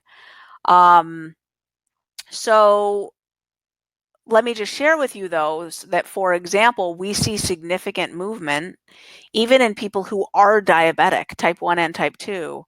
Like 2/3 of them are reducing or eliminating their medication during the boot camp. So we see, I mean, type 1 would be reducing, right? But so we see significant movement even in the 8-week boot camp, even in people who are diabetic, who have the worst sort of insulin relationship. So it happens pretty quickly, but there's a huge range of and same with dopamine down regulation, right? For me, my cravings didn't go away for months. I used to be a crack addict. Like, my dopamine receptors were so blown out. Other people, like I said, around 80% of people are experiencing little to no cravings ever after the boot camp. 3% to 5% have experienced no decrease in their cravings whatsoever. That was me. 8-10 weeks in, I wasn't experiencing any decrease in cravings.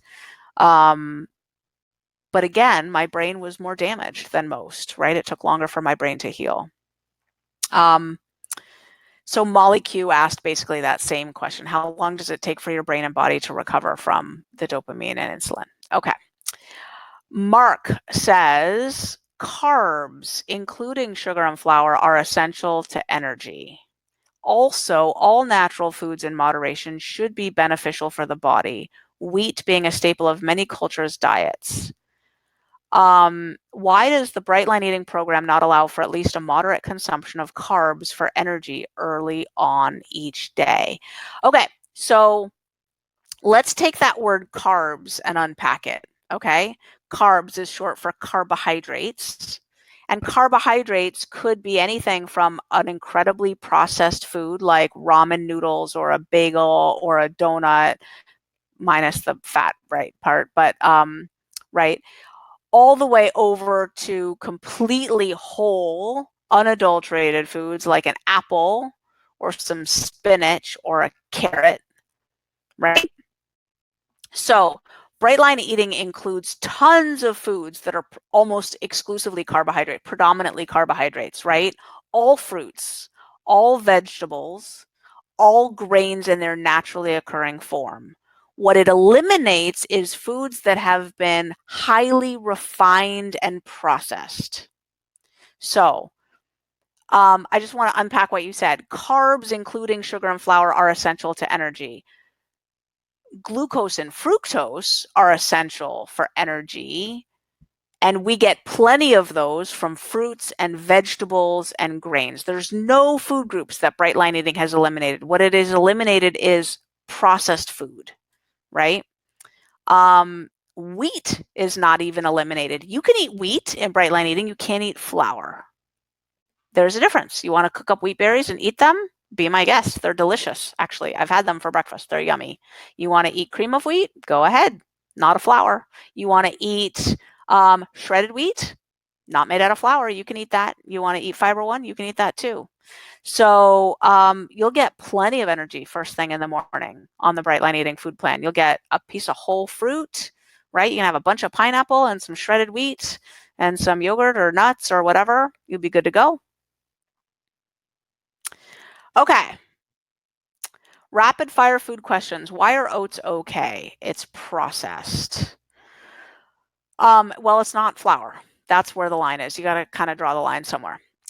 Mickey Q says, what about drinking unsweet iced tea or black coffee throughout the day? I already covered that one. RLQ says, is honey a reasonable replacement for sugar? No. Anything added to your food to make it sweeter is not okay. Honey is actually incredibly addictive. I get that it's healthy. This is where there's a distinction between health and addiction. So yeah, no, honey is not a reasonable replacement. Linda Q says, so I guess that we should go for low fat everything, right? Yogurt, cheese, milk? Nope, not necessarily. I kind of, actually, if you're going to do dairy, I would say don't go for the full fat and don't go for the non-fat. Go for the right in between, like 2%, ideally. Just because whole fat yogurt and milk, those are pretty rich. Yeah, so I'd go for 2%. Jan, is almond flour not recommended? Correct. No flour. Stephanie Hagstrom says, can I eat vegetables instead of salad for dinner? Yes, produce is produce. Maureen Q says, what about supplements? Consult with your doctor. So they're not required, they're not forbidden. Gail says, can I use a Vitamix for making a drink of just greens in the morning? No, it's really important to your brain that you eat your food whole and not blend it up in a Vitamix. So when you lacerate the fiber lattice network like that, and you just basically decimate the soluble and more importantly, the insoluble fiber, it completely changes how that food absorbs through the bloodstream. I want to talk really quickly about some really important research on neurogenesis in the hippocampus. So we just discovered, not just 15 years ago or something, that the brain actually makes new brain cells. We thought that didn't happen. Neuroscientists thought that didn't happen. We used to, and I learned in graduate school, the brain doesn't make any new brain cells. Well, we discovered recently that actually it does. Just like every other part of the brain, the heart, the skin, the hair, you replace cells, right? Cells die, cells are born all the time. We thought that didn't happen in the brain. Turns out that we do give birth to new brain cells in two places. The major one is the hippocampus. This is where memories are formed, okay? And it also does other things. These new neurons in the hippocampus are the foundation of a lot of aspects of our wellness, including the health of our memory, protection against Alzheimer's, including supporting our mood and the production of most of our serotonin. And here's the kicker, here's why I said all this. When you blend your food and drink your calories, neurogenesis in the hippocampus slows down to a halt. When you chew your food, when you masticate your food, neurogenesis in the hippocampus speeds up. Isn't that fascinating? You don't want to drink your calories. Susan said, my normal breakfast is a protein shake. There's no sugar in it. Is this okay? Nope. For that reason, exactly the reason I just said. And you need protein in the morning. There's lots of things on the Bright Line Eating food plan that are not eggs, lots of things. So just look over the whole food plan and pick what you want. You don't have to have oats. You don't have to have eggs. There's lots of options, but you can eat your food. You don't have to. There's no Bright Line Eating police. So I just shared some science with you. There's a reason why we don't do shakes. If you want to do the protein shake, because it works for you, then go ahead. I would recommend you don't. I would recommend you try it the Bright Line Eating way, but you don't have to go with that recommendation. You can do the Bright Line Eating plan and keep your protein shake in the morning. Sandra Q says, what about adding collagen in my coffee? I started taking it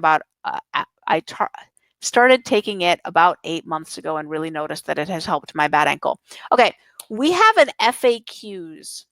So when you sign up for the boot camp, collagen is one of the questions that's addressed. There's like hundreds and hundreds of food questions that are answered. And the reason I mention that is because I forget what the collagen is a protein. I forget what the protein conversion is for collagen. So yes, you can have it and it counts as a slice of your protein for the breakfast. Sarah says, hi, are vegan pea protein powders considered powder? Yes. William Holmes says, what about bacon and eggs for breakfast? You can do that. It's not the healthiest. You would need to weigh them. So you as a man would get 3 eggs. So and 6 ounces of meat. So what you could do would be 2 eggs and 2 ounces of bacon. Helen Gilmore says, since you don't allow stevia, do we have to quit it all at once or can we taper off? I use 3 packets in my morning tea, 24 ounces of Creo Brew, ground cocoa beans. And would Creo Brew be allowed on the diet? No. Chocolate is the second most addictive food known to humankind. No cocoa of any form. Cacao powder, ground cocoa beans, no. No, no, no. So you wouldn't need to taper off the stevia because you wouldn't be having that drink at all. Pam says, is kombucha on your program? Kombucha is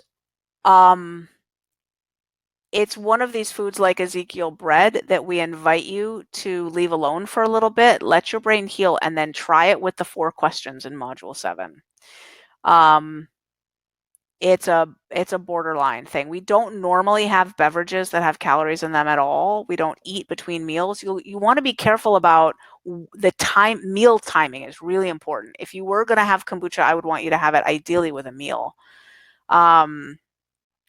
Or at least not after dinner, I would say, if you wanted to have it between. But so just forego it for a little bit, get to Module 7, and then try introducing it. At that point, you'll have a sense of like how it's impacting your program. CVS says, how much water should we drink? I don't mind. I actually have looked at the science on this. People are not dehydrated. I know the network marketing companies that sell water purifiers want you to believe that you're dehydrated all the time, but on average, like very few people are actually dehydrated. If you think you have an issue, just make sure that you carry a water bottle with you and drink. But I would rather you not burn up your willpower counting glasses of water. I would rather you really focus on sticking to your food plan. Randy, rice cakes. The label doesn't say flour. What are your thoughts? Yep, they're acceptable. No flour. Bernice Q, can I still walk because I've been doing this all along? Yes, if you're not starting, if you've been doing it forever, never, never, then it's completely automatic, I would assume. Do you agree, Bernice? You get out for that walk as automatically as you brush your teeth, then that's fine. Anka says, does almond and coconut flour count as flour? Yes. Margaret is wondering if there are any allowable substitutions, such as a protein, such as low-fat almond milk or low-fat milk for coffee creamer at breakfast. Yes. So I don't recommend putting cream in your coffee, and here's why. Or anything in your coffee, and here's why. Because when you're stressed, it's a chink in the armor. It's a little crack. Because what happens is, let's say you say, but I only ever have 1 cup of coffee, right? And you want to have your protein serving and take 4 ounces of milk and put it in your coffee, okay? And then have half your protein for something else. But when you're traveling and you're stressed and you're on a long road trip and now you're going to have a 2nd cup of coffee and it's not mealtime, you're going to want milk in that coffee. It's not mealtime. That's food. So now you're at a convenience store. You realize somewhere in your brain, you realize, I just broke my plan, and now you're grabbing a bag of chips, right? So it's just, I have personally experienced that exact chain of events.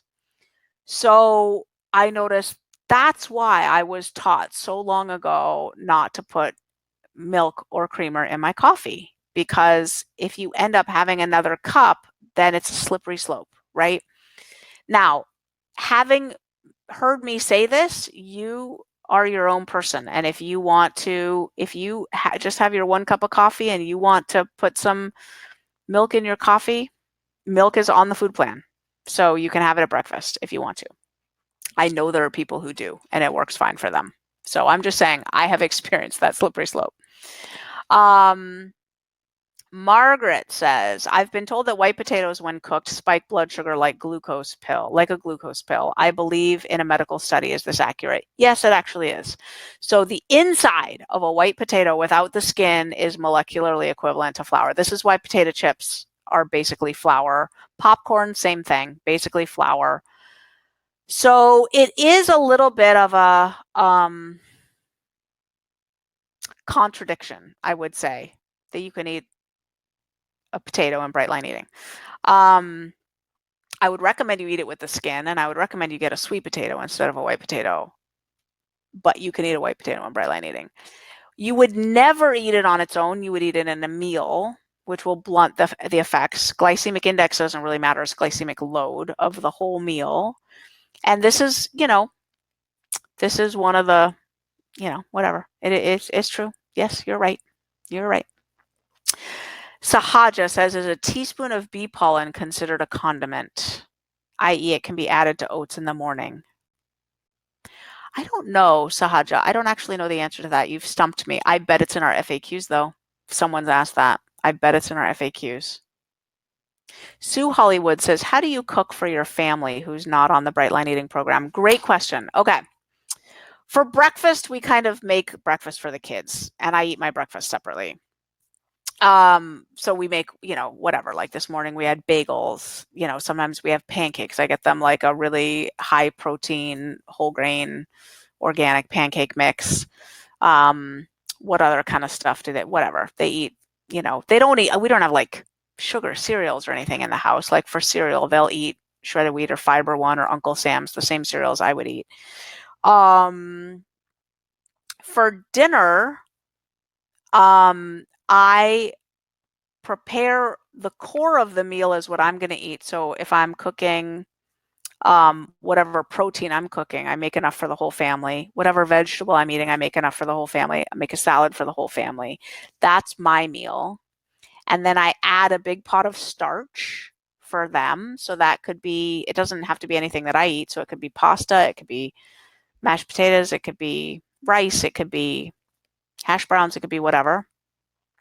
And then sometimes I add some fresh fruit to the table or some bread and butter or something like that. So the core of the meal is what I'm going to eat, but I add additional things that I don't eat, but I serve for the family.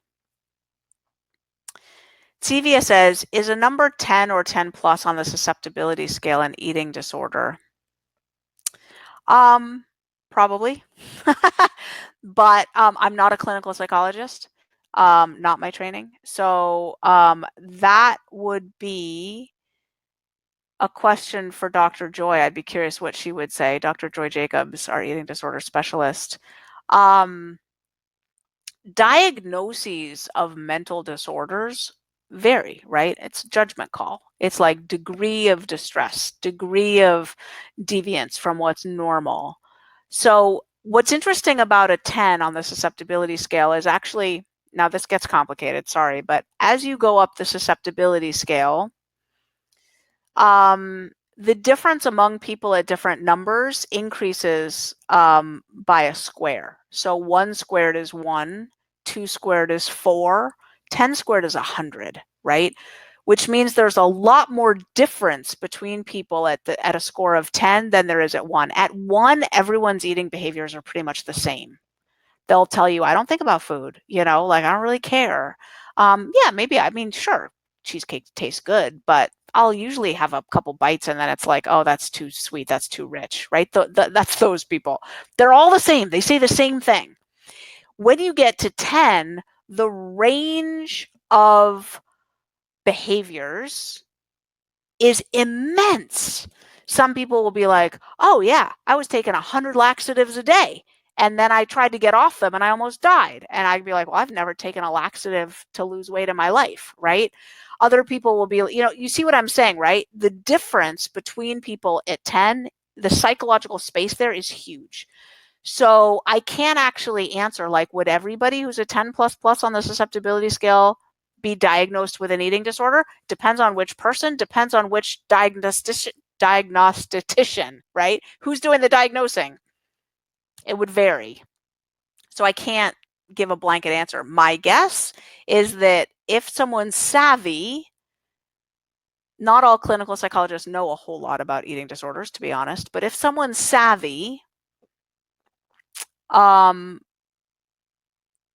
they're aware of the criteria of eating disorder not otherwise specified, meaning like it could be anything, right? And they're familiar with giving that diagnosis, then most people who are 10 plus pluses would have an eating disorder. Yeah. Okay. Okay.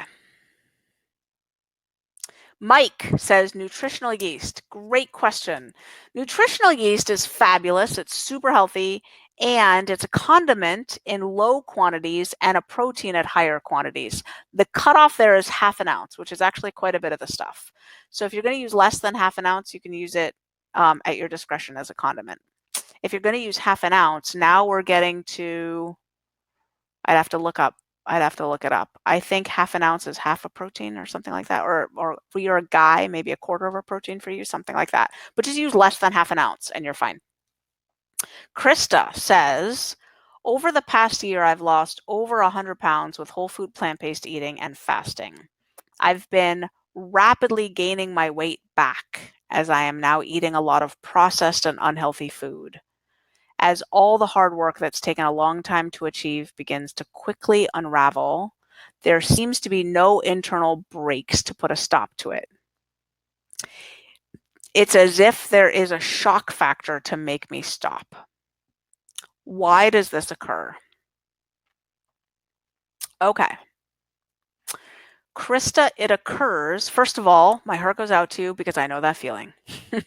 I know that feeling. Okay.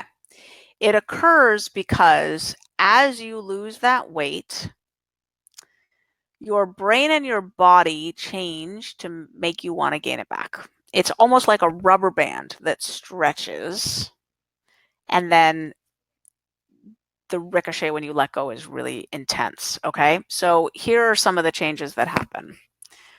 Now, you might be like, well, then why would bright line eating work? And there's ways to outsmart the brain on this. Okay.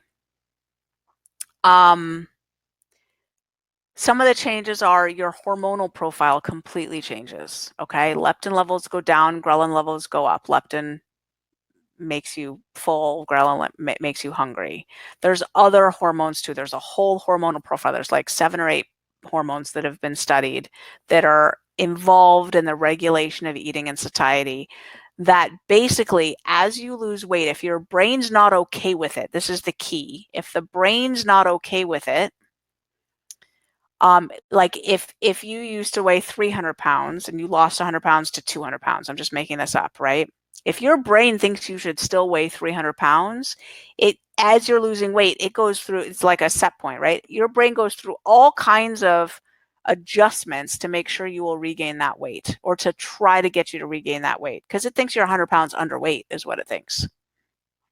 Hormonal adjustments are in that mix. It adjusts your metabolism, partially through adjusting your thyroid hormones so that your metabolism slows down. It also de-innervates your muscles so that you literally burn fewer calories with every step you take, every breath you take, every movement you make.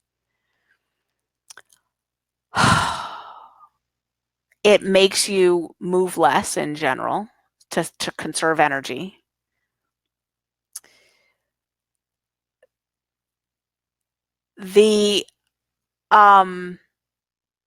Now, some of what allows your brain to allow you to lose weight is, first of all, not eating junky diety foods, which it sounds like you didn't. You ate a whole food plant-based diet, which is awesome, right? Eating a lot of produce can sort of relax the brain a little bit. If you try to lose a lot of weight with like Optifast or something, what you're experiencing is way more common. I don't know if you know this, but like 4 of the first 7 ingredients in Optifast are sugar. Some of the other things that allow the brain to tolerate a lower body fat set point without triggering the mechanisms I just described are protein consumption and the blandness of the food. I'm so sorry to tell you that, but it's true. Whole food plant-based diets don't often really recommend specific protein consumption at each meal. Like, they're not necessarily saying, did you get your tofu with that meal? Did you get your beans with that meal? Did you get your nuts with that meal? In bright line eating, we make sure to do that. Like, you have to have a protein serving at every meal. That can help a little bit. We also recommend that people keep their food really simple. Like, there's no black bean brownies in bright line eating, right? when I say blandness of the food, I mean the lessening of the reward value. So you can be whole food plant-based and still be eating sugar and flour, right? And also a lot of quantities. Sugar, flour, and quantities. The bright line eating plan is quite a bit better on the continuum of like plans that will relax the brain and allow it to tolerate a lower body fat set point. We don't have a 100% success rate. Nobody does. Obesity is a wicked beast. Food addiction is a wicked beast. But whole food plant-based diets don't go far enough, in my opinion, in utilizing the strategies that will allow the brain to tolerate a lower body fat set point, basically. Lori says, can you speak to adrenal fatigue? I can. You're going to hate me. I'm going to make you mad. I'm going to make you not believe me. You're going to now think that I don't know what I'm talking about. Okay. Adrenal fatigue doesn't exist. Not the way you've been taught. What you've been taught is that there are these adrenal glands that secrete cortisol, right? And when you get stressed or all kinds of things happen, at first your cortisol levels go up, and then your adrenals get fatigued and your cortisol level crashes. There's no evidence for that. It's not true. I'm not saying you're not fatigued. I'm not saying there's no problem. I'm saying that cortisol levels, like you've been talking, like you've learned about it, are not the issue. The issue is mitochondrial damage. Mitochondria are the organelles in every single cell in your body that generate your energy. And that's the issue. Your mitochondria in each cell, you can either have 500 mitochondria that are shriveled up and functioning on like damaged parts, or you could have 2,000 mitochondria in each cell that are strong and churning out energy, right? Think about the difference of a 7-year-old boy with ADD running around the room. You're at a dinner party. He can't even sit still. Like he can't even eat dinner. He's got to like lap the table, right? Think about that kid's energy versus the energy of a 70-year-old morbidly obese woman who can't even go upstairs, right? Like sits in a chair all day, can't even move, right? The difference between energy levels are extreme. Fatigue is caused by damaged mitochondria, okay? And Lori, if you have adrenal fatigue, I want to refer you to Ari Whitten. He's the world's expert in energy creation. He's got a program called The Energy Blueprint. He's got a podcast called The Energy Blueprint. And you need to run, not walk, and learn his stuff. ARIWHITTEN. Ari, ARIWHITTEN. Ari Whitten. Okay?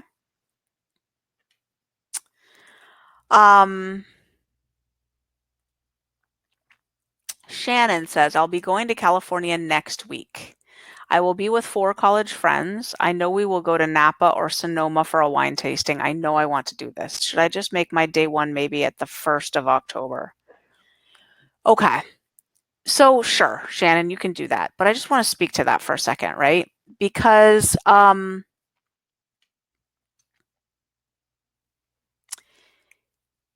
if you set up your psyche to believe that certain things just require an exception, my prediction is that you will never really live happy, thin, and free. And I just want to let that sink in for a little bit, okay? Because if you need to eat cake or wine or whatever at your daughter's wedding, at the cruise that you've saved up for a year, at your anniversary, at your birthday, it starts to add up really fast, right? And those exceptions create a brain that hounds you for more exceptions. So that brain starts to think that your neighbor's dinner party 2 weeks from Saturday is yet another event, such an event, right? That your husband's birthday is such an event. It goes on and on. All of a sudden, Thanksgiving, Christmas, Valentine's Day, that brain starts claiming more and more real estate. So all I'm saying is That's the world you used to live in, that every special occasion couldn't possibly, like, who diets on Thanksgiving?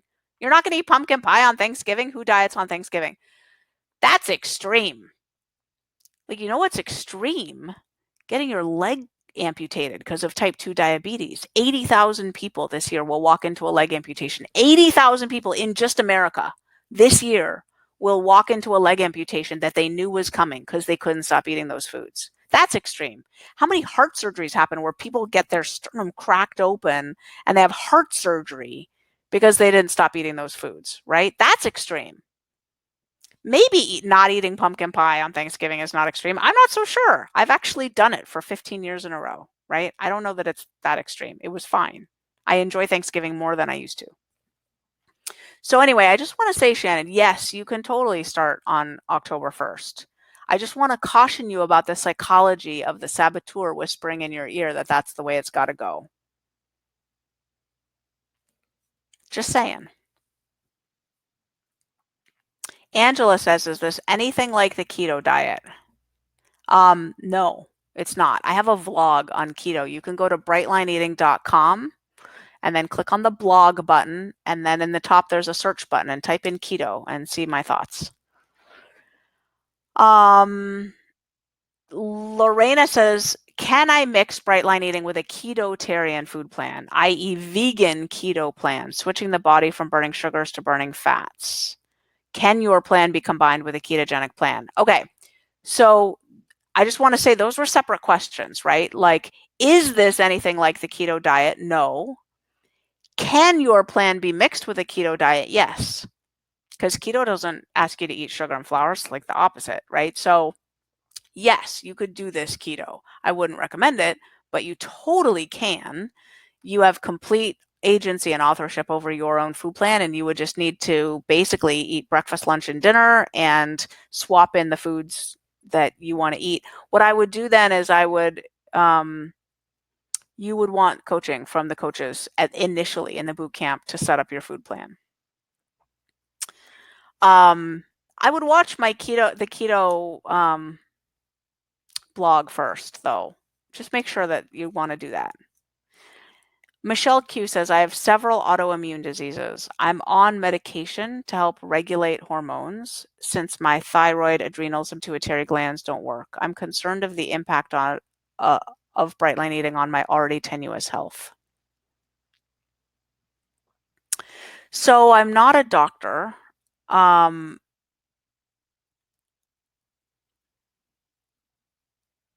I could see this one going either way. Most people get a lot healthier with Brightline Eating. But weight loss is a stressor. It is. Weight loss is a stressor on the body. And so any attempt to lose weight will add a stressor to the body.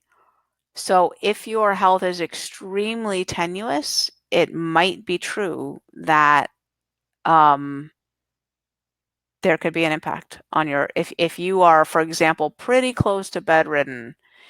The impact would go away though if you weren't losing weight. Brightline Eating would be, I believe, one of the healthiest ways to eat. What you could do is you could start on the maintenance plan. And then there would be no stress to your body. Your body would do nothing but love you for that.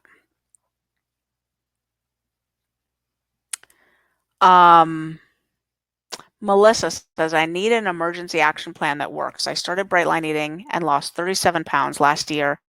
I fell off the wagon several times. Will the boot camp help that? Yes. Run, don't walk to the boot camp. You need more support. More support. So definitely. Helen says, I've been trying to do Brightline Eating for some time. I'm also on Paxil. I lost my beloved husband. Has anyone lost weight while on an antidepressant? Yeah, all the time, sweetheart. I'm so sorry. Oh, honey. I'm so sorry. That hurts. Yeah.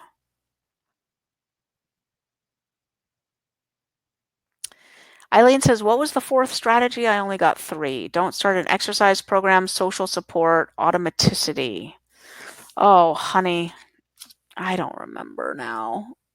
I woke up at 5. It's 11. I can't think. I'm sorry. Watch the replay. I'm sorry, honey. Um, Susan says, after you complete the boot camp, will there be continuing charges for the next steps? Yeah, so Bright Lifers is an annual membership. So at the end of the boot camp and then annually after that. It's about the investment for the boot camp. And yeah, yeah, people save more money doing it than not doing it, in all kinds of things, medication costs and grocery bills and all that kind of stuff. Yeah. Um, Patty says, I received an email from Ocean Robbins this last week. He recommended your Bright Line Eating seminar, and I watched your first 3 videos, then bought your book for Kindle, which I've been reading. I signed up for the boot camp several days ago. Am I able to receive the bonuses? Yes, Patty, you will receive the bonuses. And Ocean Robbins is, I just want to say, Ocean Robbins is as good a human being as walks this earth. That man has integrity and heart and soul. I cannot speak highly enough of that man.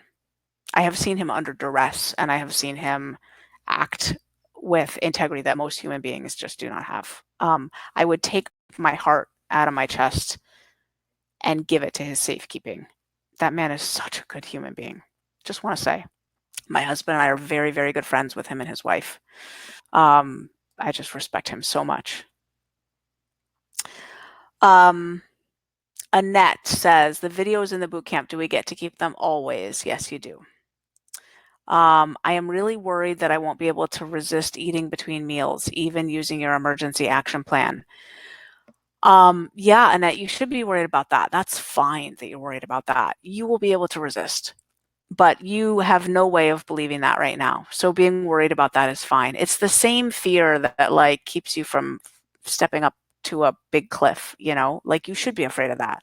The food has beaten you up till now. Of course you're afraid of that. Of course you are. Kenneth Leibowitz says, if your brain is healed by following bright line eating and rewired, one would think there would be no longer be temptations. If that is not the case, just curious why. Thank you.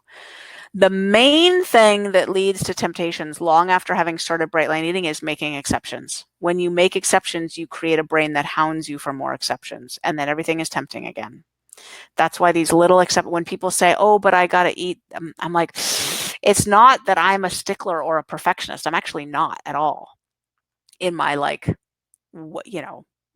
preference. It's that I know I've been around the block and I know what happens after that is that the brain then starts to please, can I have some now? How about now? How about now? How about now? And it starts to spin these exceptions. So let's imagine squeaky clean, bright lines.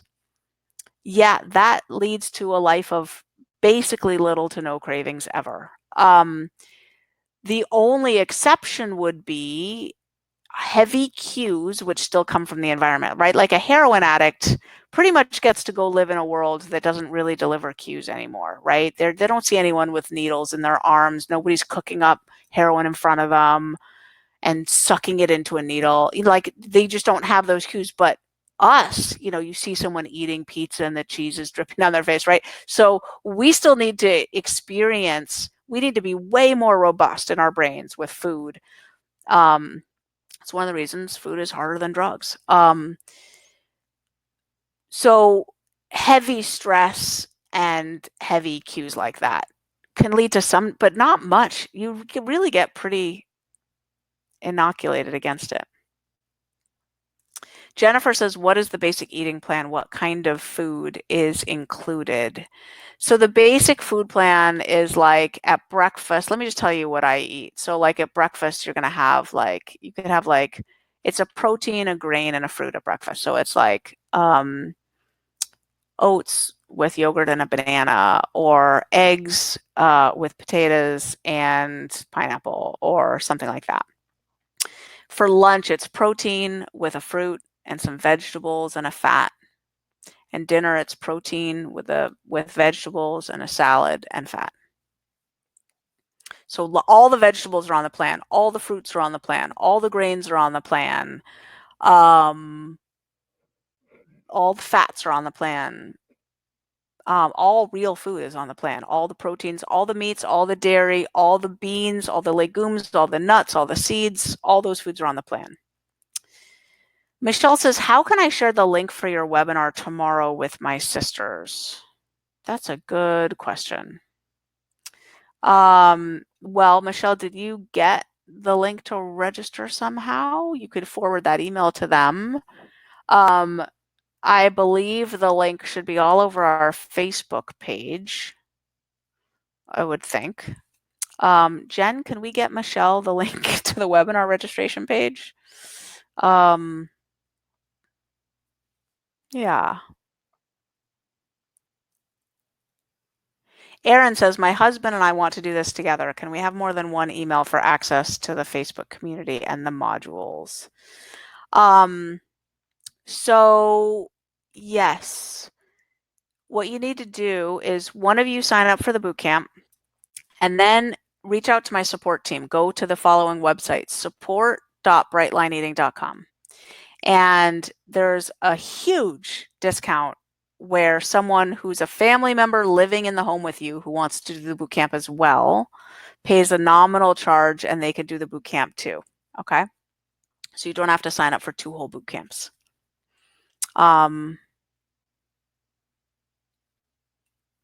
Ruth says, I'm leaving for a reunion on September 23rd. I'm afraid I would be too new to the program. I'm just checking the date. It's September 12th, 13th almost. I'm afraid I would be too new to the program to be successful while I'm gone. Any thoughts on this? You can do it, Ruth. You can do it. You will get enough support. You'll need to lean into the support. Go ahead and start. And you can do it. If you want to be able to do it, we will be able to coach you to do it. The only question is your level of like, if you're saying, well, I don't want to do it, like I'll just wait until after. That's your choice. But we will be able to help you do it. Yes, you won't know how to do it on your own. We will teach you how to do it. And I mean, even the like surviving it part, right? Like the like, yeah, it's going to be stressful and yeah, it's going to be depleting and yeah, there's going to be social things to navigate. We can help you through that. That's what we do. We got this. You got this.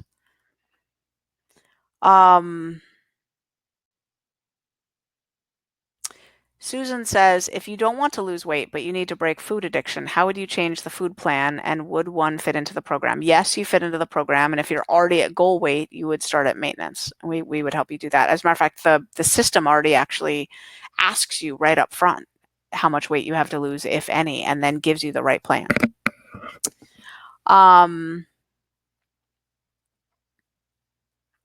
Pamela Tilton says, what is your suggestion on missing meals entirely? I get really busy at work sometimes. I have everything written down. I have everything with me. I look up and it's 4 o'clock in the afternoon and then dinner's ready to get started. What should I do? You could adopt a 2-meal-a-day plan. Eat your breakfast and lunch together before you go to work would be one strategy. Oh, good. We got Michelle the link. Privately in the chat. Thank you, Jen. Okay, perfect. So if anyone else needs that link, Jen's got it right now. She can send you the link to tomorrow's webinar, the registration page. So Pamela, this would be a great coaching question for our bootcamp coaches. 2 meals a day would be one option. There are other options. I'd be curious when you started the Bright Line Eating Plan, whether that still happened to you. Annette says, big question for me. I'm a vegetarian. Can I still make bean casserole as it is hard to weigh individual veggies and beans or lentils in a bowl of stew, etc.? Yes, you can. So here's the basic thing you're going to do, Annette. You're going to figure out a way to weigh it and you're just going to do it. So let me give you an example. Let's say if I sort of pressed you and I said, okay, this casserole that you make, is it half beans and half vegetables? 2/3 beans and 1/3 vegetables? Tell me, right? Okay. And then how soupy is it, right? Like if we had to estimate, you got an extra 2 ounces of water in there, 3 ounces, 4 ounces, whatever, right? You see what I'm saying? So at the end of the day, you could be like, okay, I get 6 ounces of beans, I want to count it for 6 ounces of vegetables so that I can have it for lunch or dinner. Be super simple. If I were having it for dinner, I'd add a salad with it, right? Or whatever. I'm just making stuff up here, but I just want you to get my thinking. So if I'm going to count it for 6 ounces of beans, 6 ounces of cooked vegetable, and I'm going to assume there's 4 ounces of water in there because it's kind of soupy, well, then you're going to weigh out 14 ounces of the stuff if it's half beans and half vegetables, okay? So sometimes in bright line eating, you need to do a little bit of math. It's a little bit of fractions comes up. If you can't do it, the coaches can help you. Tim says, is your book included as an additional resource? No, so we don't send out copies of the book, but you can get it on Amazon, you can get it on Kindle, you can get it on Audible. I just don't want to warehouse and ship all those books. I'm lazy. I have copies of the book in Korean though, if anyone wants. They sent me all these. I have copies of the book in these languages I don't speak, which is funny. It just feels wasteful because I want to send them to someone who could actually read them. Anka says, is it okay to take dopamine boosting supplements, precursors during the boot camp? I would not do that. No. Cevia says, is it possible that the portion sizes may be too small for someone? Yeah, that's possible. That's possible. So for example, if a man signed up for the program who had a history of weightlifting, or a woman, like competitive weightlifting, and was like, was used to eating 4,000 calories a day, and then just wanted to take off the 20 pounds of fat on their system, on their body, I'd be like, yeah, our weight loss program is going to be not enough food for you. But our coaches would coach you to get a food plan that was tailored, that was right, so, all right. How many more questions? I just want to check because I'm tired. I want to go to bed. Okay. But I promised that I would stay on forever. Okay. Maureen says, from the little specific information you've shared from your program, it sounds like I would have to really think about the food plan and write it down and measure and weigh the food. This doesn't sound like being free from thoughts of food. Can you explain this better for me? I didn't used to think about food and dieting as a child or as a young adult, but for the past 15 years, I have begun to get that way, and I'd like to be free from thinking about food and weight so I can think about more important things in life. Thank you. Okay, so Maureen, yes. I hear you. There's a process in it. Okay, I'm doing it this way, but you can't see. I'm going to do it this way. It goes like this. Right now, you're eating whatever you want, whenever you want, probably. I don't know what you're doing right now, but okay. As you do bright line eating, your world is going to narrow a little bit, and you're going to have to focus on food to get it right. And then it's going to become automatic, and your world is going to open back up, and the thoughts of food are not going to be there. This plan is automatizable like nothing you've ever experienced, but it does require a lot of focus up front. For the duration of this boot camp, I want you to give yourself to me. I want you to give yourself to this plan wholeheartedly. I want you to put your bunny slippers on and take it easy in every other area of your life so that you can focus on this. But what I promise you is that if you do that and you dot your I's and cross your T's, you will become free and you will not be obsessed with food anymore. Okay? But it's an investment, right? It's like, I don't know. It's like going to the gym and saying, I got to lift those heavy weights. Like, that's going to make me feel weak. Like, I'm going to get all, like, I'm going to lift those weights and then, it's like, well, yeah, you're going to get temporarily weaker. You're going to get stronger later, right? As everything, trust me, your body will adapt. You'll get stronger later. Okay. Tom Atley says, do you know of Kathy Abascal's approach to reducing inflammation with diet? And if so, do you have comments about it? I don't. I'm sorry. I've never heard of that. Sorry. Irma says, does your program address the role that parasites and chronic infections play in weight loss resistance? No. I'm not an MD, and I don't know anything about the role of parasites and chronic infections in weight loss resistance. I can say that, to my knowledge, we've never had anyone in like tens of thousands of people who've done bright line eating who've been resistant to losing weight for that reason. We've never experienced that. I've never experienced that. So I'd be surprised if it were a problem for you, Irma. Like, I bet if you signed up for the boot camp, it would work anyway. Richard says, for my interest, please. What was the parameter used to calculate the glucose mean baseline number? Would they be A1C? Can you provide the figures, please? Richard, I'm not sure what you're referring to. Are you talking about a study that I've referenced, or I'm not sure what you're referring to. I'm so sorry. I don't know how to, yeah. Okay.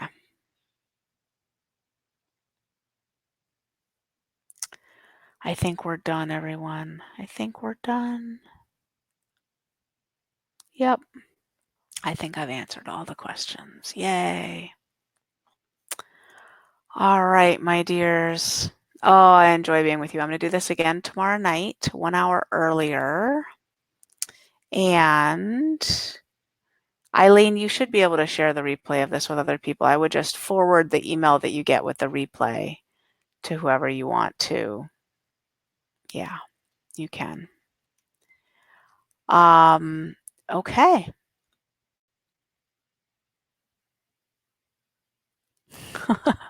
All right. I'm going to go, everyone. I'm just checking the chat thread just to make sure. Okay. All right. Love you, everyone. I'm going to go to bed now.